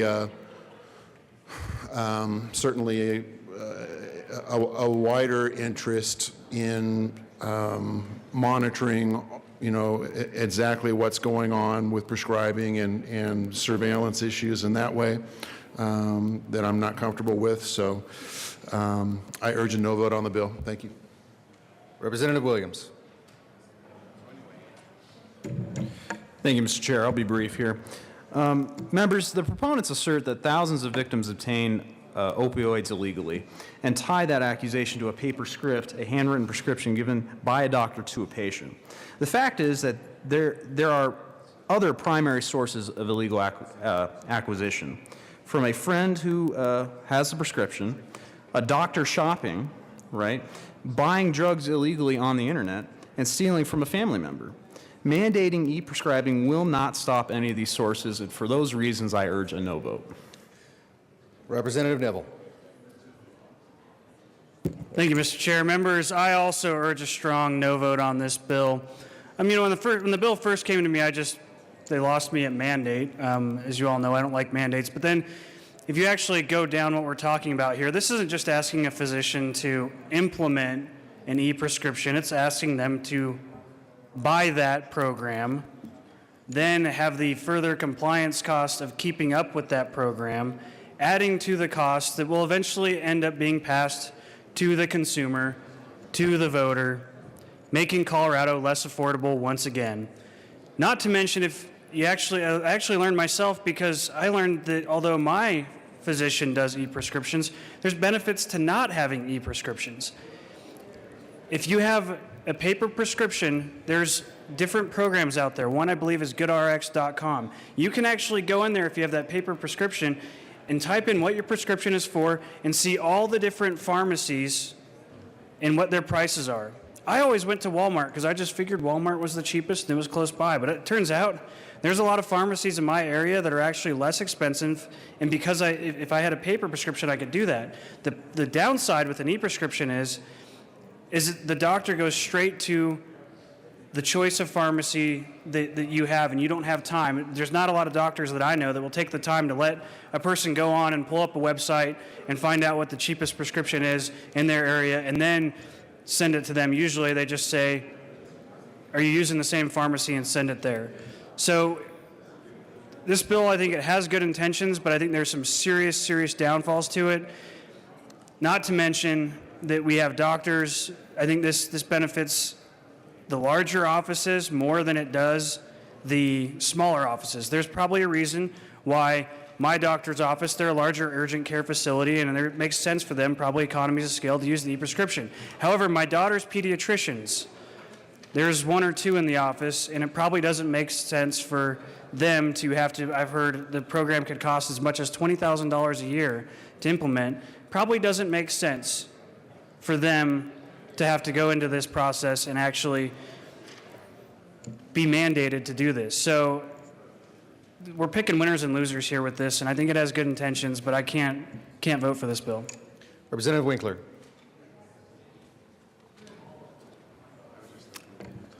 Thank you, Mr. Chair. Just one small point on this. The proponents of this bill it is a well-intentioned bill, and I grant them that. But when we have problems that we point out with the bill, they're trying to point out, yes, we carved out that exception, we carved out this exception. Oh, okay, for rural, small offices, okay, we're going to carve out that exception. Exception.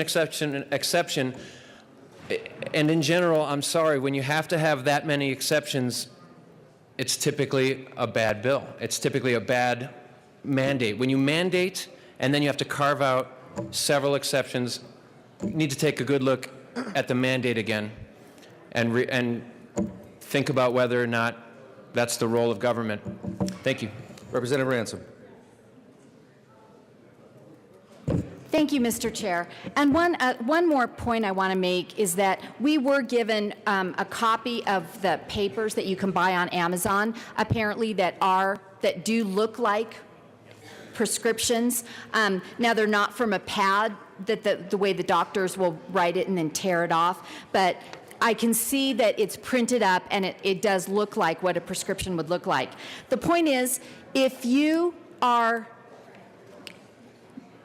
having this paper and you somehow manage to forge it, we have implemented ways for the pharmacies to double check that, i.e. we have the PDMP, we have other forms that the pharmacist can always check with the doctor if he wants to, if he or she wants to, especially based on what the drug is. If they are doing an opiate type of drug and they check the PDMP and it looks suspicious, the pharmacist can always double check with the doctor.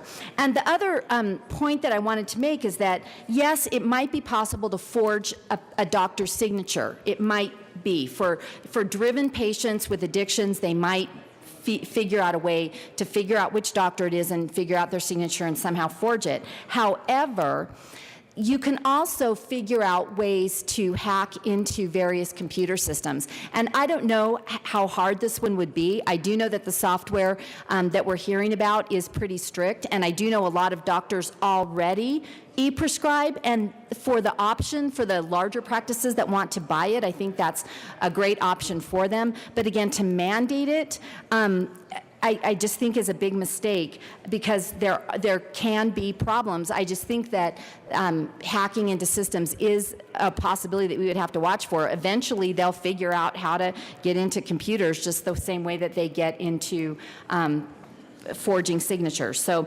anyway, thank you so much. I still renew my motion for an aye vote, for a Representative Kennedy. no vote on the bill. Thank you, Mr. Chair. Members, I'm going to ask for your support on this bill. I think there have been some interesting questions asked, and I think these are important questions to ask, but I actually feel pretty confident that we have the answers to these questions. When we talk about the security of these systems now, keep in mind that ePrescribe is a very heavily used process already. It is DEA enforced, it is HIPAA compliant. We have the federal government making sure that the privacy is protected. And so expanding this into a mandatory program does not do anything to change that fact. It is already an incredibly secure system. The other question comes down to cost, and I just heard a number cited that this could cost as much as $20,000 a year. We did hear that as well, but that is only for these systems that include a full integration of your electronic health records, which is a completely different thing. For a provider that is not already using these systems, they can get this for $30 to $40 a month. That is not the kind of cost that is going to put a doctor out of business. It really isn't. And so we really do appreciate these concerns. There have been many conversations with the medical society about this bill. But at the end of the day, this is a program that they can't afford that will not dramatically impact their ability to continue the practice of medicine, and I strongly support the bill. Representative Escar.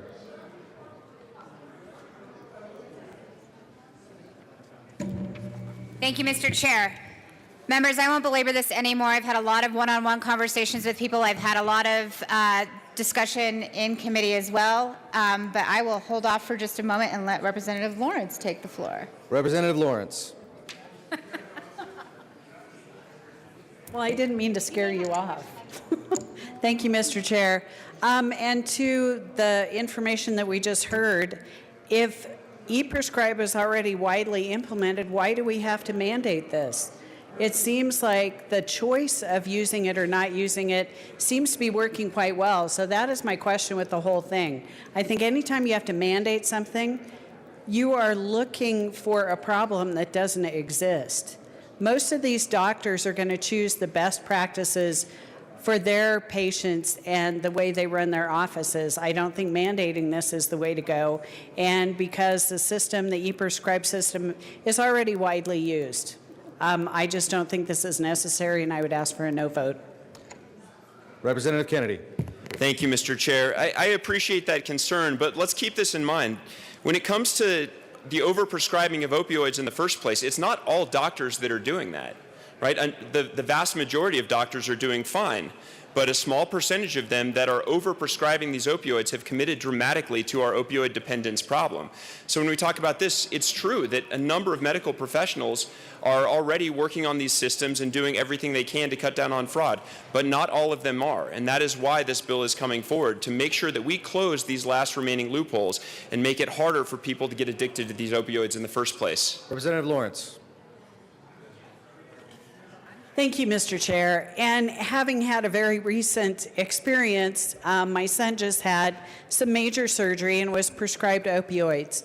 And the reason the doctor gave him a paper prescription was because he wanted to limit the prescription to a week at a time, but he wanted to see him.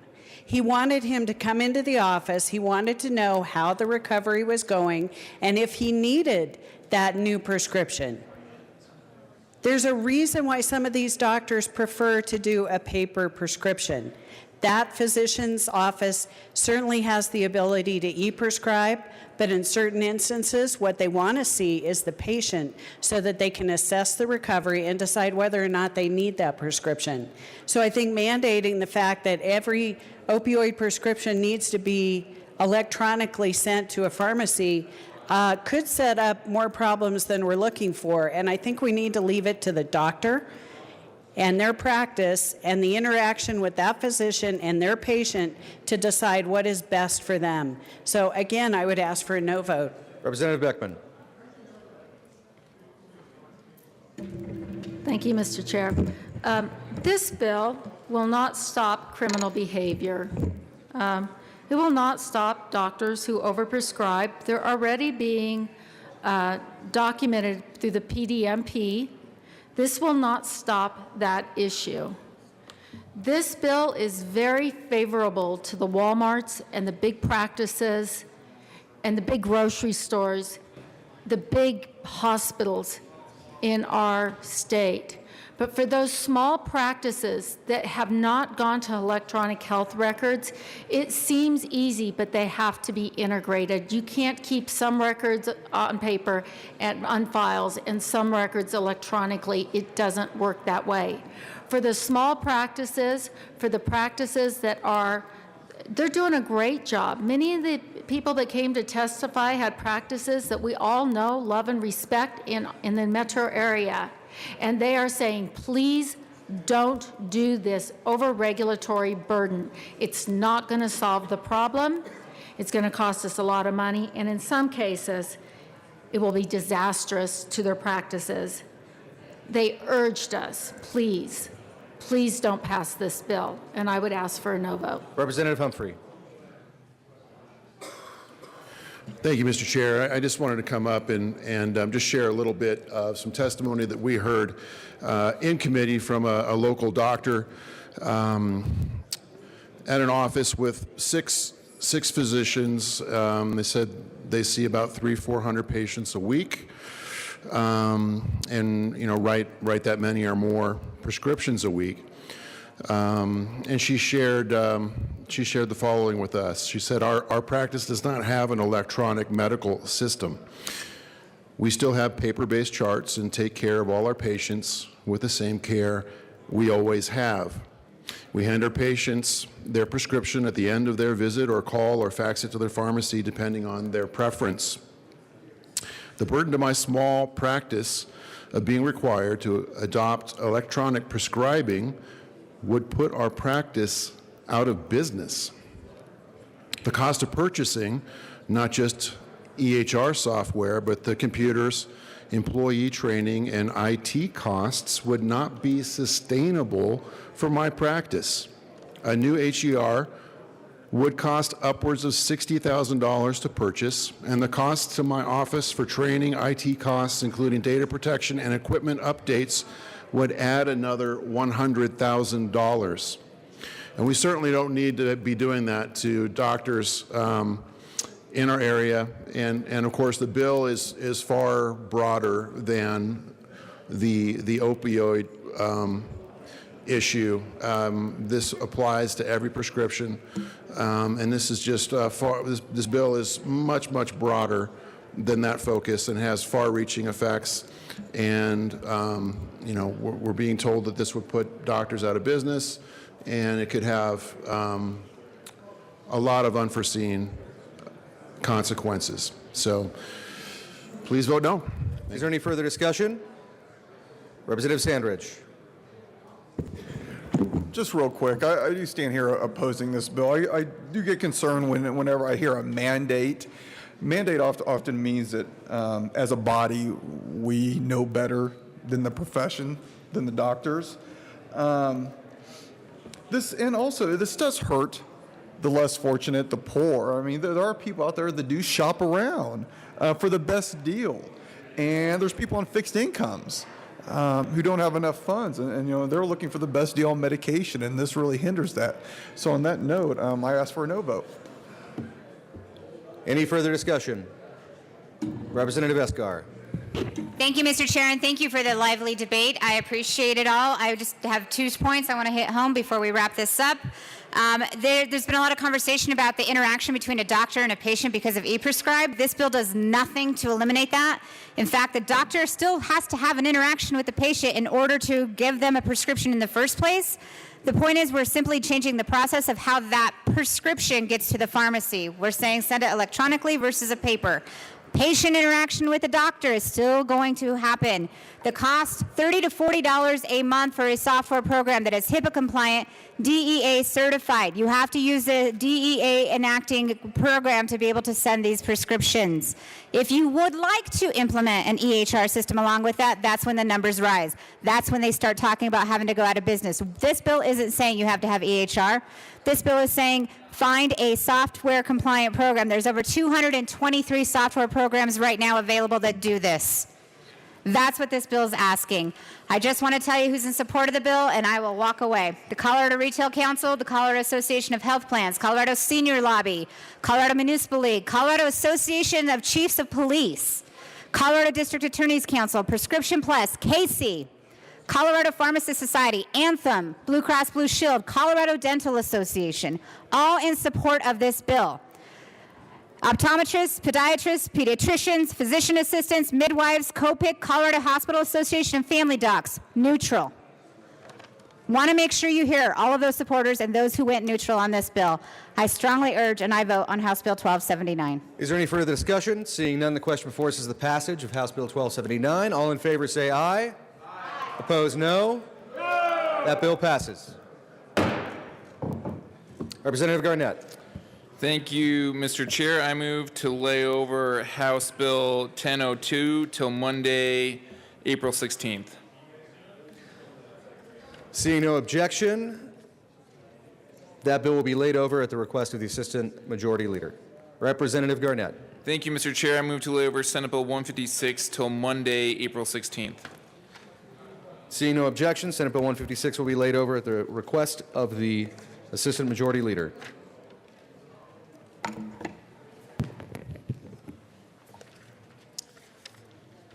Mr. Randall, please read the title of House Bill 1176.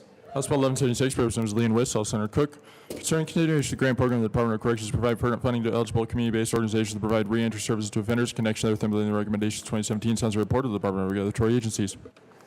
Representative Wist, Representative Lee. Thank you, Mr. Chair. I move House Bill 1176 and the Appropriations and Judiciary Committee reports. To the committee reports. The Appropriations Committee appropriated $3.2 million from the Correctional Treatment Cash Fund and added probation and related services to the appropriate services to be made available. Ask for an aye vote on the Appropriations Committee report. Is there any further discussion of the committee report? Seeing none, the question before us is the adoption of the Appropriations Committee report. All in favor say aye. Aye. Opposed, no. Thank you. The ayes have it. That report passes. To the other committee report. Representative Lee. Thank you, Mr. Chair. The Judiciary Committee continued the existing program from 2015. It expanded it to add some additional location and re-entry program for women, and it expanded the eligible people to include parolees and community corrections folks. So we ask for an aye vote on the Judiciary Committee report. Is there any further discussion of the committee report? Seeing none, the question before us is the adoption of the Judiciary Committee report. All in favor say aye. Aye. Opposed, no. The ayes have it. That report passes. To the bill, Representative Wist. Thank you, Mr. Chair. Members, when our offenders complete their sentences and return to the community, it's important and incumbent on us to make sure that they are successful, because when they reoffend, when they reenter our system, obviously there is a fiscal impact to our state, but there's also a personal impact to the offender and to any additional or new victim that may arise as a result of a reoffense.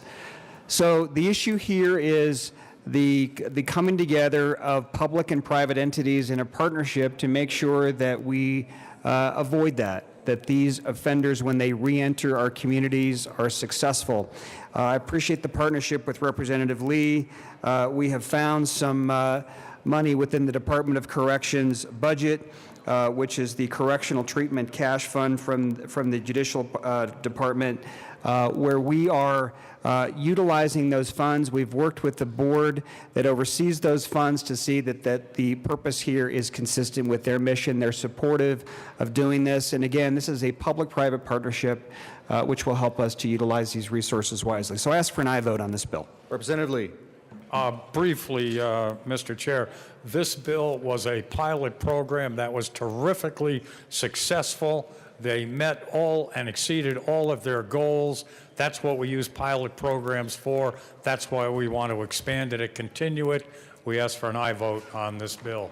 Is there any further discussion? Seeing none, the question before us is the passage of House Bill 1176. All in favor say aye. Aye. Opposed, no. The ayes have it. That bill passes. Members, it's a relief to see that 14 absences have not changed the pace of second reading even a little bit. Representative Garnett. Thank you, Mr. Chair. I move to lay over House Bill 1179 till Monday, April 16th. Any objection? Seeing none, House Bill 1179 will be laid over as requested by the Assistant Majority Leader. Representative Garnett. Thank you, Mr. Chair. I move to lay over House Bill 1189 till Monday, April 16th. Are there any objections? Seeing none, House Bill 1189 will be laid over at the request of the Assistant Majority Leader. Representative Garnett. Mr. Randall, please read the title of House Bill 1200. House Bill 1200, Representatives Lundin and Garnett, House Senators Corman and Fields, concerning cybercrime in connection therewith, criminalizing using computer to engage in prostitution, minor criminalizing skimming payment cards, and making changes to the penalty structure for cybercrime. Representative Garnett. Thank you, Mr. Chair. I move the Appropriations Committee report, the Judiciary Committee report, and House Bill 1200. To the committee report. Thank you, Mr. Chair. I urge an aye vote on the Appropriations Committee report. Is there any further discussion of the Appropriations Committee report? Seeing none, the question before us is the passage of the report. All in favor say aye. Aye. Opposed, no. The ayes have it. The report passes. To the other committee report. Thank you, Mr. Chair. I urge an aye vote on the Judiciary Committee report. Is there any further discussion of the committee report? Seeing none, the question before us is the passage of the Judiciary Committee report. All in favor say aye. Aye. Opposed, no. Ayes have it. The report passes.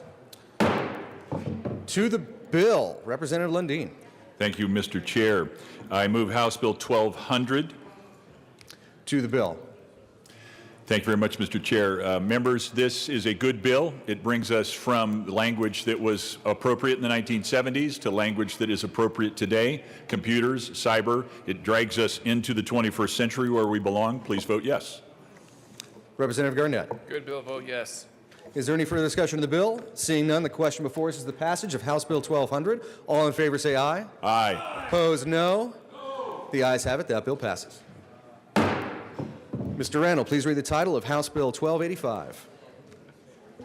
House Bill 1285, Representative Pabon, House Senators Smallwood and Todd, concerning parking for people with certain disabilities. Representative Pabon. Thank you, Mr. Chair. Mr. Chair, I move House Bill 1285 and the Transportation and Energy Committee report. To the committee report. And the Appropriations Committee report. To the Thank Appropriations you, Marilyn Committee Edens, report. Chief Clerk. Appropriations Committee, Mr. Chair, did a minor appropriation to the Department of Revenue for $9,870. Asked for an aye vote. Is there any further discussion of the Appropriations Committee report? Seeing none, the question before us is the passage of the report. All in favor say aye. Aye. Opposed, no. The ayes have it. The Appropriations Committee report passes. To the other committee report. Thank you, Pabon. Mr. Chair. The House Transportation and Energy Committee had a very robust hearing on this bill. Really appreciate all the work that was done by the 15-member committee. 42, we changed the height restrictions from 42 to 48, and we did put a petition clause in there that would affect the implementation of certain sections of the bill. Ask for a aye vote. Any further discussion of the committee report? Seeing none, the question before us is the adoption of the Transportation and Energy Committee report. All in favor say aye. Aye. Opposed, no. The ayes have it. That report passes.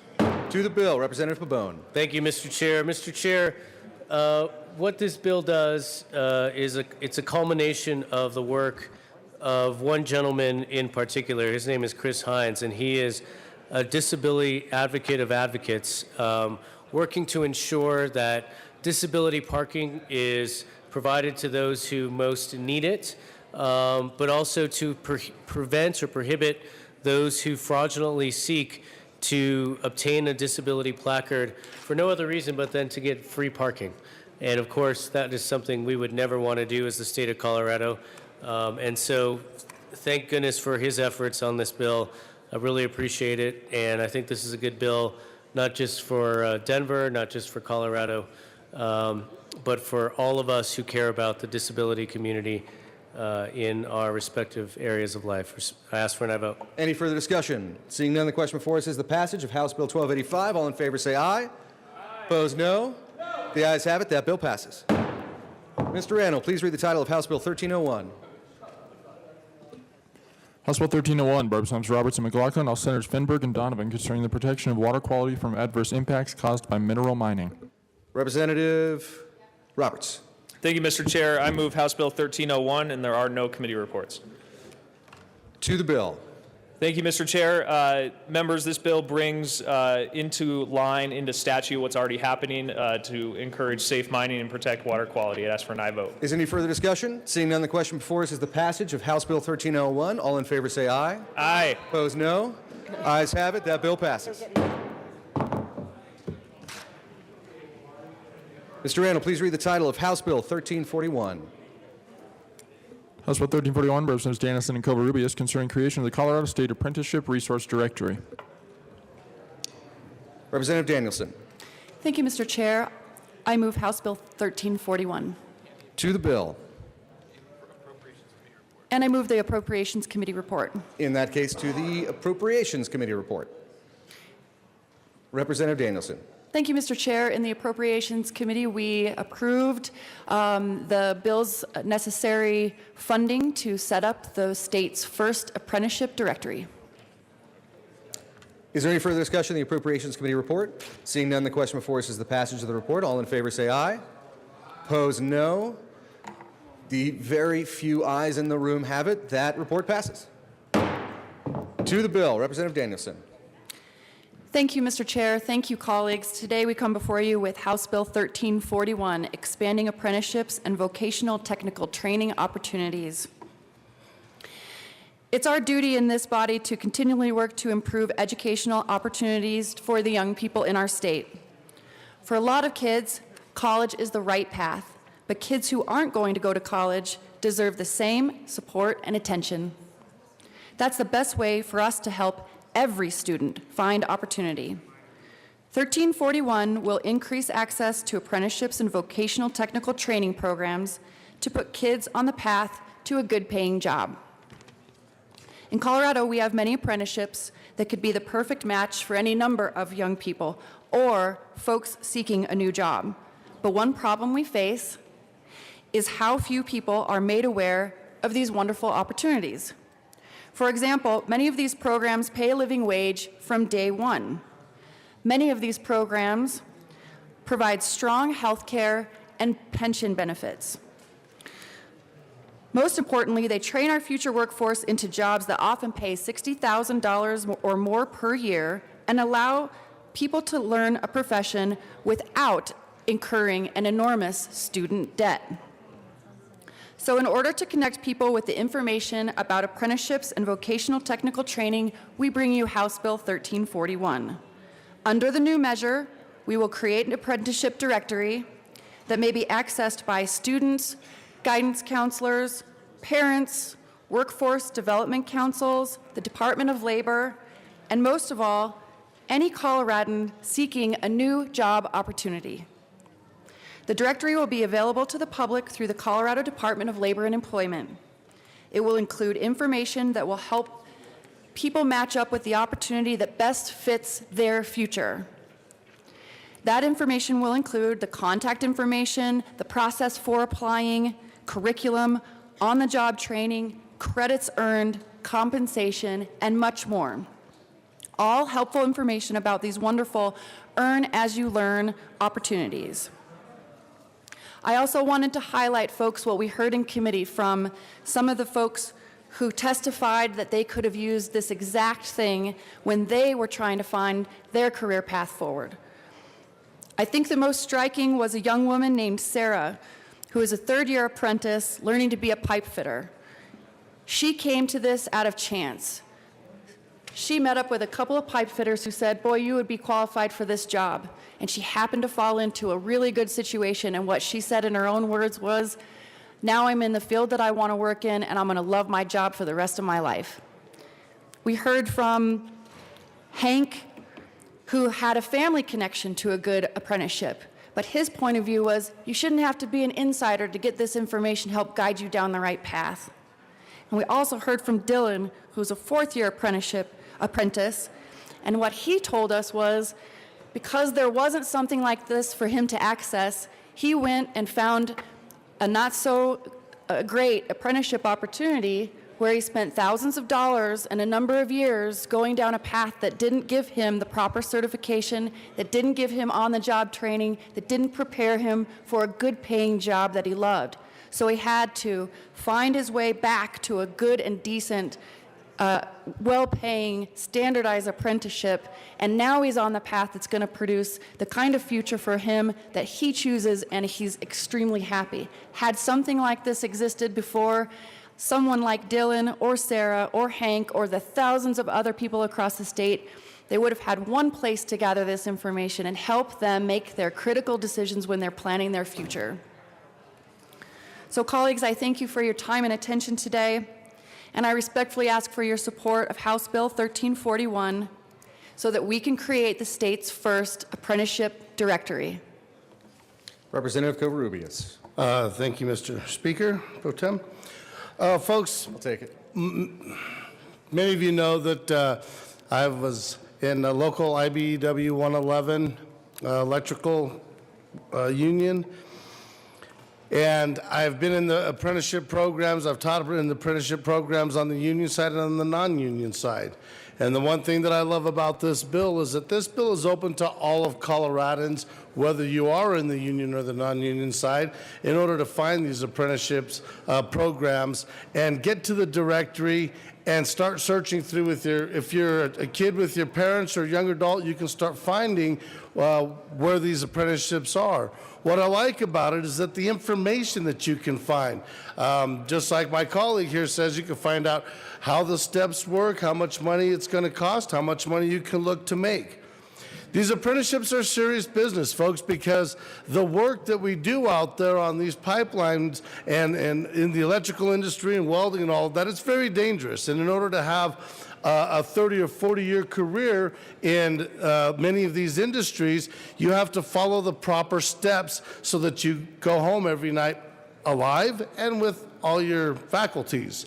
I'm proud to be a part of and support this Bill 1341. And I think that if we can get this thing passed, which I'm asking for an aye vote, this is really going to be a proper next step for the people of the state of Colorado. Thank you. Representative Lundin. Thank you very much, Mr. Chair. In committee, we talked about how legislating is very much like improvisation. Now, everybody that pays attention to improvisation knows that the first rule of improv is you always accept the suggestion. So I'm going to say yes, and. The reality is guides and directories can be very, very beneficial. And I like very much what this bill is about. I like very much the comments that my two colleagues just made. But I think we need to go further. The bill is very specific. It's very narrow. It says only the apprenticeships that have the seal of approval of the United States Department of Labor shall be included. Let's look at what's going on with regard to those types of apprenticeships in Colorado. There are 172 active programs currently, and there are 751 completers of that program. We also have here in Colorado, CareerWise Colorado, a homegrown solution that doesn't necessarily fit inside the rubrics of this particular bill, because it isn't necessarily a Department of Labor, United States, Federal Register, 34 pages of regulations defined apprenticeship program. As opposed to the 751 completers in the DOL 2017 statistics, there are 370 apprentices currently enrolled and involved in CareerWise Colorado. So I offer and move, I'll get there, L004 and ask that it be properly displayed. All good. The amendment is properly displayed. Representative Lundin. Thank you very much. So what this amendment would do, members, is take that directory that's very narrow, and we did not get clear information about exactly how many students would be participating in the program, in the committee, on the mic.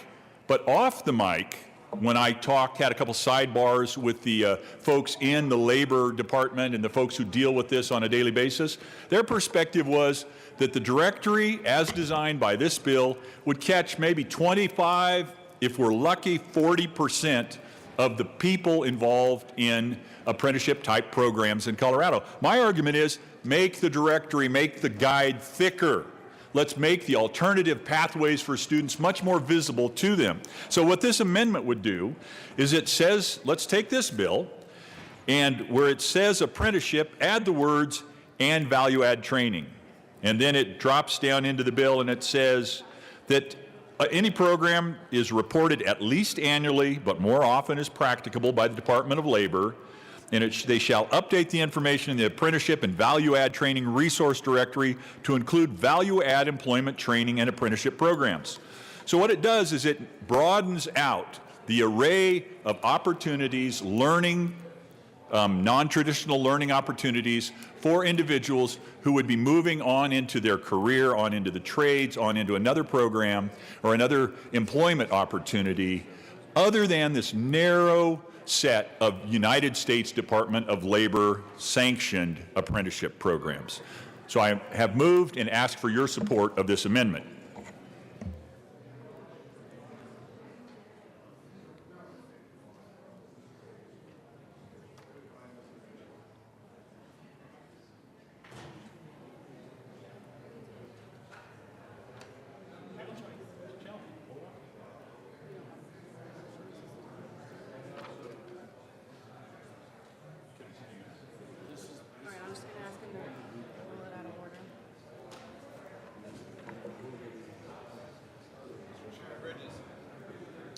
Representative Danielson.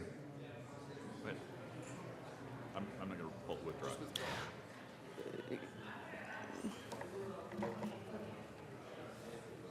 Representative Lundin. Thank you very much. After all of that sound and fury, there is an amendment that is being offered that will open the directory up a little bit more. Now, it doesn't open it up nearly as far as I think would be good, but in the interest of improv, yes, and I will be more than happy to withdraw this amendment. Do you need to withdraw them? I'm happy to do it. Not only am I happy to do it, I will actually do it. Mr. Chair, I withdraw Amendment L004. Thank you, Representative Lundin. Thank you. Representative Danielson. Thank you, Mr. Chair. Thank you, Representative Lundin. I really appreciate that. He brings up a good point, and Representative Covarrubias and I have been working these many days since the committee hearing. There were some good points brought up, and we don't want the directory to be exclusionary. We want it to be inclusive. And so we're bringing forward Representative Sias and Covarrubias have worked up Amendment L005, and would you like to move your amendment? Mr. Speaker, I move L005. Mr. Chair, I move L005 and ask that it be displayed. L005 is properly displayed. Please proceed, Representative Covarrubias. Thank you, Mr. Speaker. What this amendment does is it does broaden the scope of access to everybody in the state of Colorado, again, whether it's union or non-union, and what that looks like. And it doesn't necessarily have to be with the Department of Labor, but we still have to follow apprenticeship guidelines. Representative Danielson. Thank you, Mr. Chair.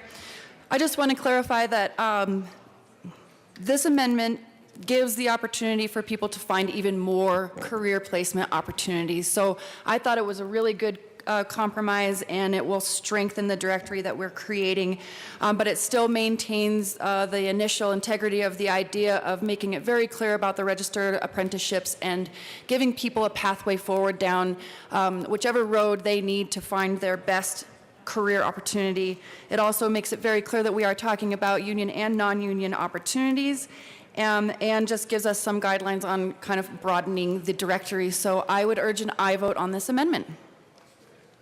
Representative Sias. Thank you, Mr. Chair. And there were a number of us in committee who were, I think it's fair to say, a little grumpy, as Representative Lundin mentioned, about the scope of this. This amendment, and I was going to say I want to applaud the sponsors, but now I realize I'm one of the sponsors, so I'll refrain from doing that. But I do think that this makes a lot of sense, because what it does is first of all it explicitly makes clear that this applies to both union and non-union apprenticeships. It also opens up that apprenticeships that fall under and it's not just this, but fall under CareerWise Colorado, that those apprenticeships will be included in a section of the directory. And as many of you will recall, I believe it was 2 years ago, we adopted legislation for CareerWise Colorado and that was part of our workforce development packages. And it has proven to be very successful, although it's a young program, but very successful, and the department views it as successful as well. So broadening it to include that and to do some of the other things that this amendment does, I think makes this bill significantly better, and I would ask for an aye vote on the amendment. Thank you. Representative Lundin. Thank you very much, and I thank the amendment sponsors for bringing that. I thank the bill sponsor for accepting it. In my perspective, we were kind of trying to get at a quarter of the loaf before. Now we're maybe getting at 30 or 40% of the loaf. But you know what? In this business, if you can make headway, and it's going to serve people looking for alternative pathways to get education, get training, and move on with their career, I think we're doing a good thing. So I'm supportive of this amendment, and with this amendment, I'll also be supportive of the bill. Thank you. Any further discussion of the amendment? Representative Wilson. Thank you, Mr. Chair, and thank you to the sponsors and crafters of the amendment. In the discussion in committee, one of the staff members called me the father of career pathways, so I figured as the father of the pathways, I better say something. But I'm very much in support of this. It opens up opportunities for 2/3 of our students who will not complete a college degree. I'm still concerned about the promotion of the directory, on how we promote it and get that out to people. So we need to stay on top of that, but I'm very much supportive of this amendment and the bill. Thank you. Any further discussion of the amendment? Representative Danielson.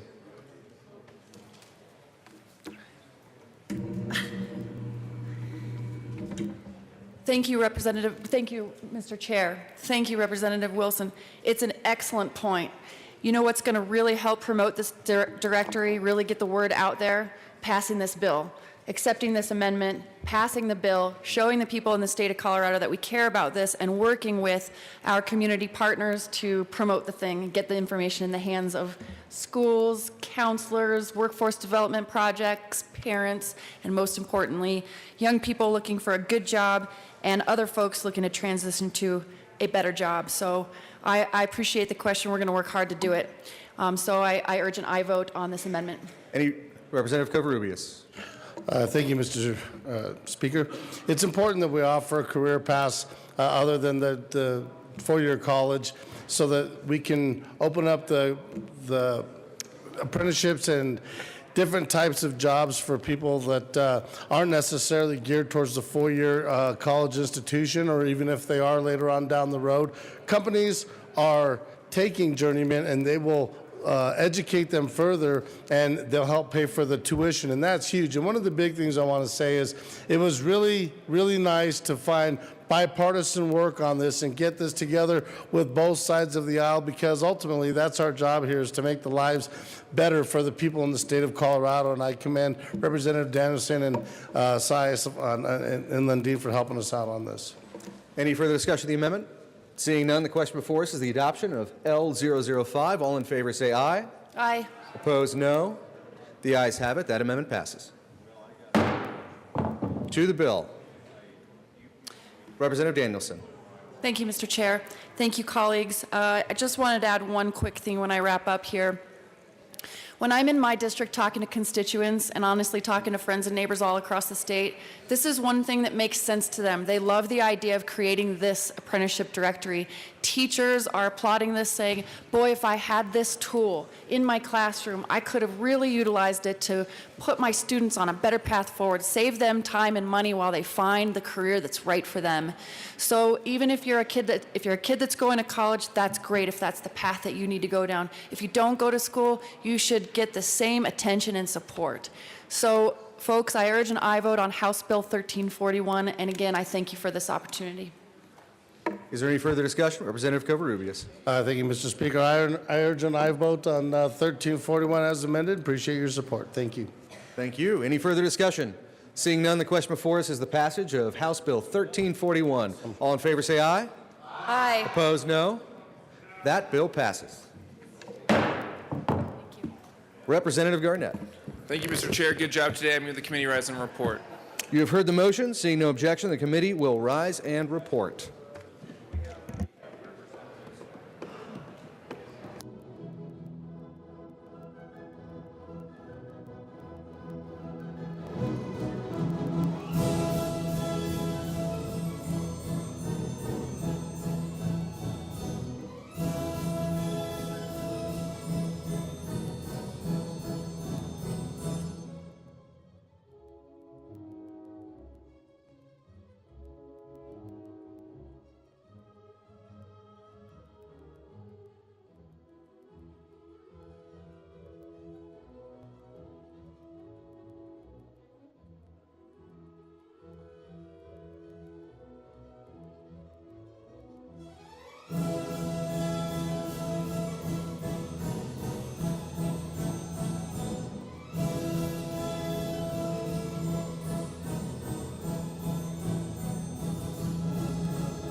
House will come to order.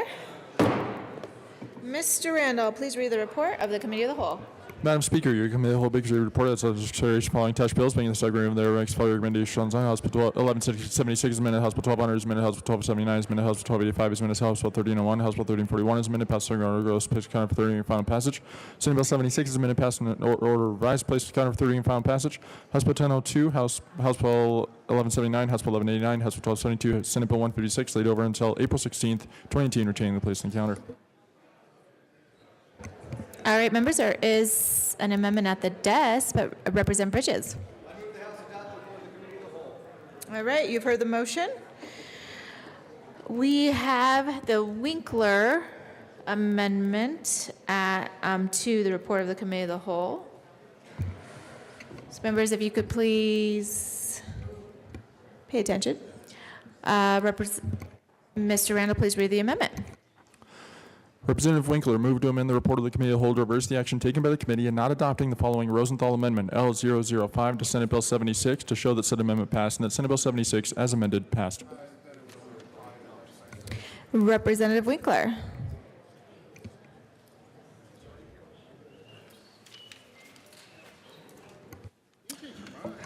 Welcome to the well. Thank you, Madam Speaker.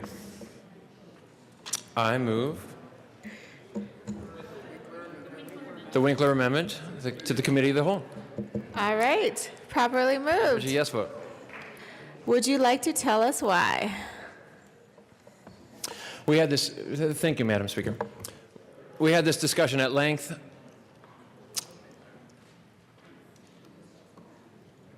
And I suppose I'd rather not have the entire discussion at length. I believe it's a full First Amendment issue. I disagree that these websites that we are trying to outlaw in Colorado are even engaging in vote trading. They're trying to help people come to their own conclusions by matching them with other people that have similar beliefs. Again, I don't want to relitigate the entire issue, but I urge a yes vote on the amendment. Further discussion. Representative Rosenthal. Thank you, Madam Speaker. And I support this amendment because what it does is says, and this is pursuant to Colorado law and also the Porter v. Bowen court case, which is that a vote trade, which is an expression of free speech that's well established in jurisprudence. There's no other court case except for this one that's gone up to the court appeals this far, and that it should not be for remuneration. If the website is making money or the parties are trading for money, then that's the only time that this bill should go into effect. Otherwise, it is a clear violation of free speech. So I support this amendment. Further discussion. Representative Melton. Thank you, Madam Speaker, and I ask for a no vote on this Cow amendment. This is only limiting this to websites that do this for a profit or for some type of monetary value. What we're doing in the bill, again, is we're going after websites that are facilitating vote trading. Doesn't mean that that voters can't have conversations with one another. In fact, we're not even going after the voters themselves that may participate in the vote trading. So when we're talking about First Amendment discussion, we can continue to have that debate about whether or not it is a violation of the First Amendment, but this bill doesn't even deal with the voters. It deals with the websites. And so if we limit this just simply to websites that make a profit or have monetary, some type of income from this, then we're still allowing for intermediaries to basically violate our election code and the spirit of our elections. And so, again, I think that this is too much of a limit. I ask for a no vote. Mr. Randall, please open the machine, and members, please proceed to vote.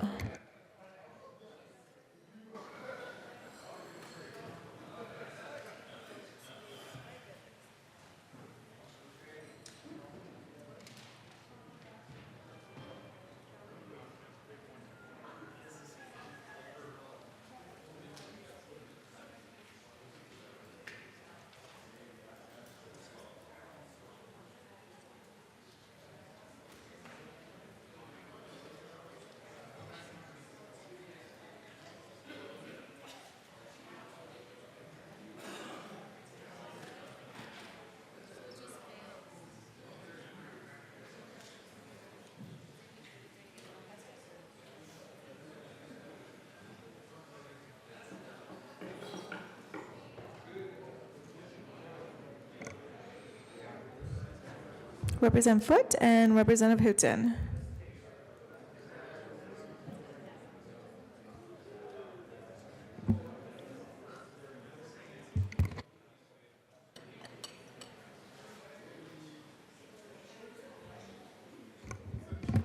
Please close the machine. With 20 yes votes, 31 no votes, and 14 people excused, Representative Winkler's amendment to the report of the Committee of the Whole is lost. All right, that takes us back to the report of the Committee of the Whole. Mr. Randall, please open the machine, and members, please proceed to vote.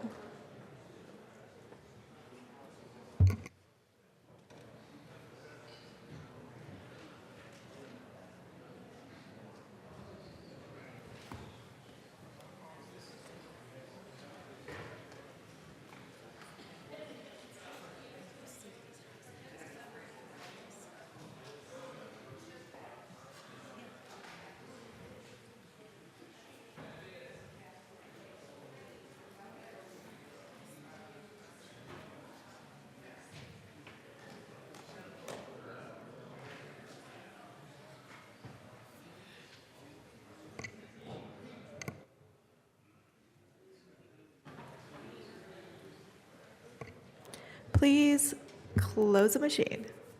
With 45 yes votes, 6 no votes, and 14 excused, the report of the Committee of the Whole is adopted.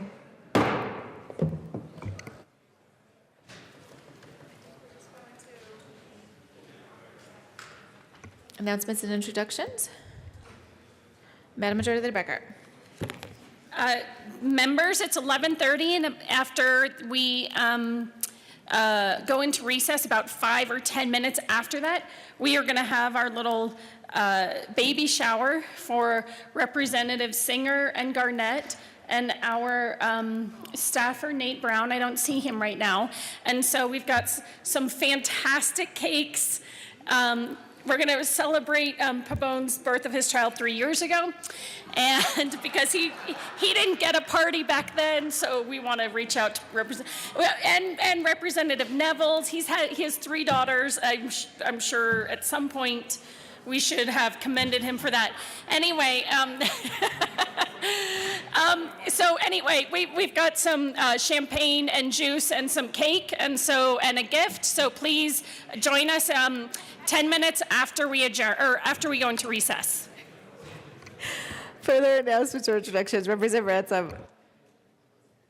Thank you, Madam Speaker. I see some groups right outside the door, so I do want to give a shout out to Challenge to Excellence Charter Schools. There are 2 classrooms here from Parker, and I'm hoping that they can hear me say this, but in any event, I hope you'll all help me welcome them to the Capitol. Further announcements or introductions. Going once, going twice. Seeing no further announcements or introductions. Assistant Majority Leader Garnett. Thank you, Madam Speaker. I move to lay over the balance of the calendar until Monday, April 16th. All right, seeing no objection, the balance of calendar will be laid over. Assistant Majority Leader Garnett. Thank you, Madam Speaker. I move that the House stand in recess until 1 o'clock today. All right, seeing no objection, the House will stand in recess until 1 p.m. today.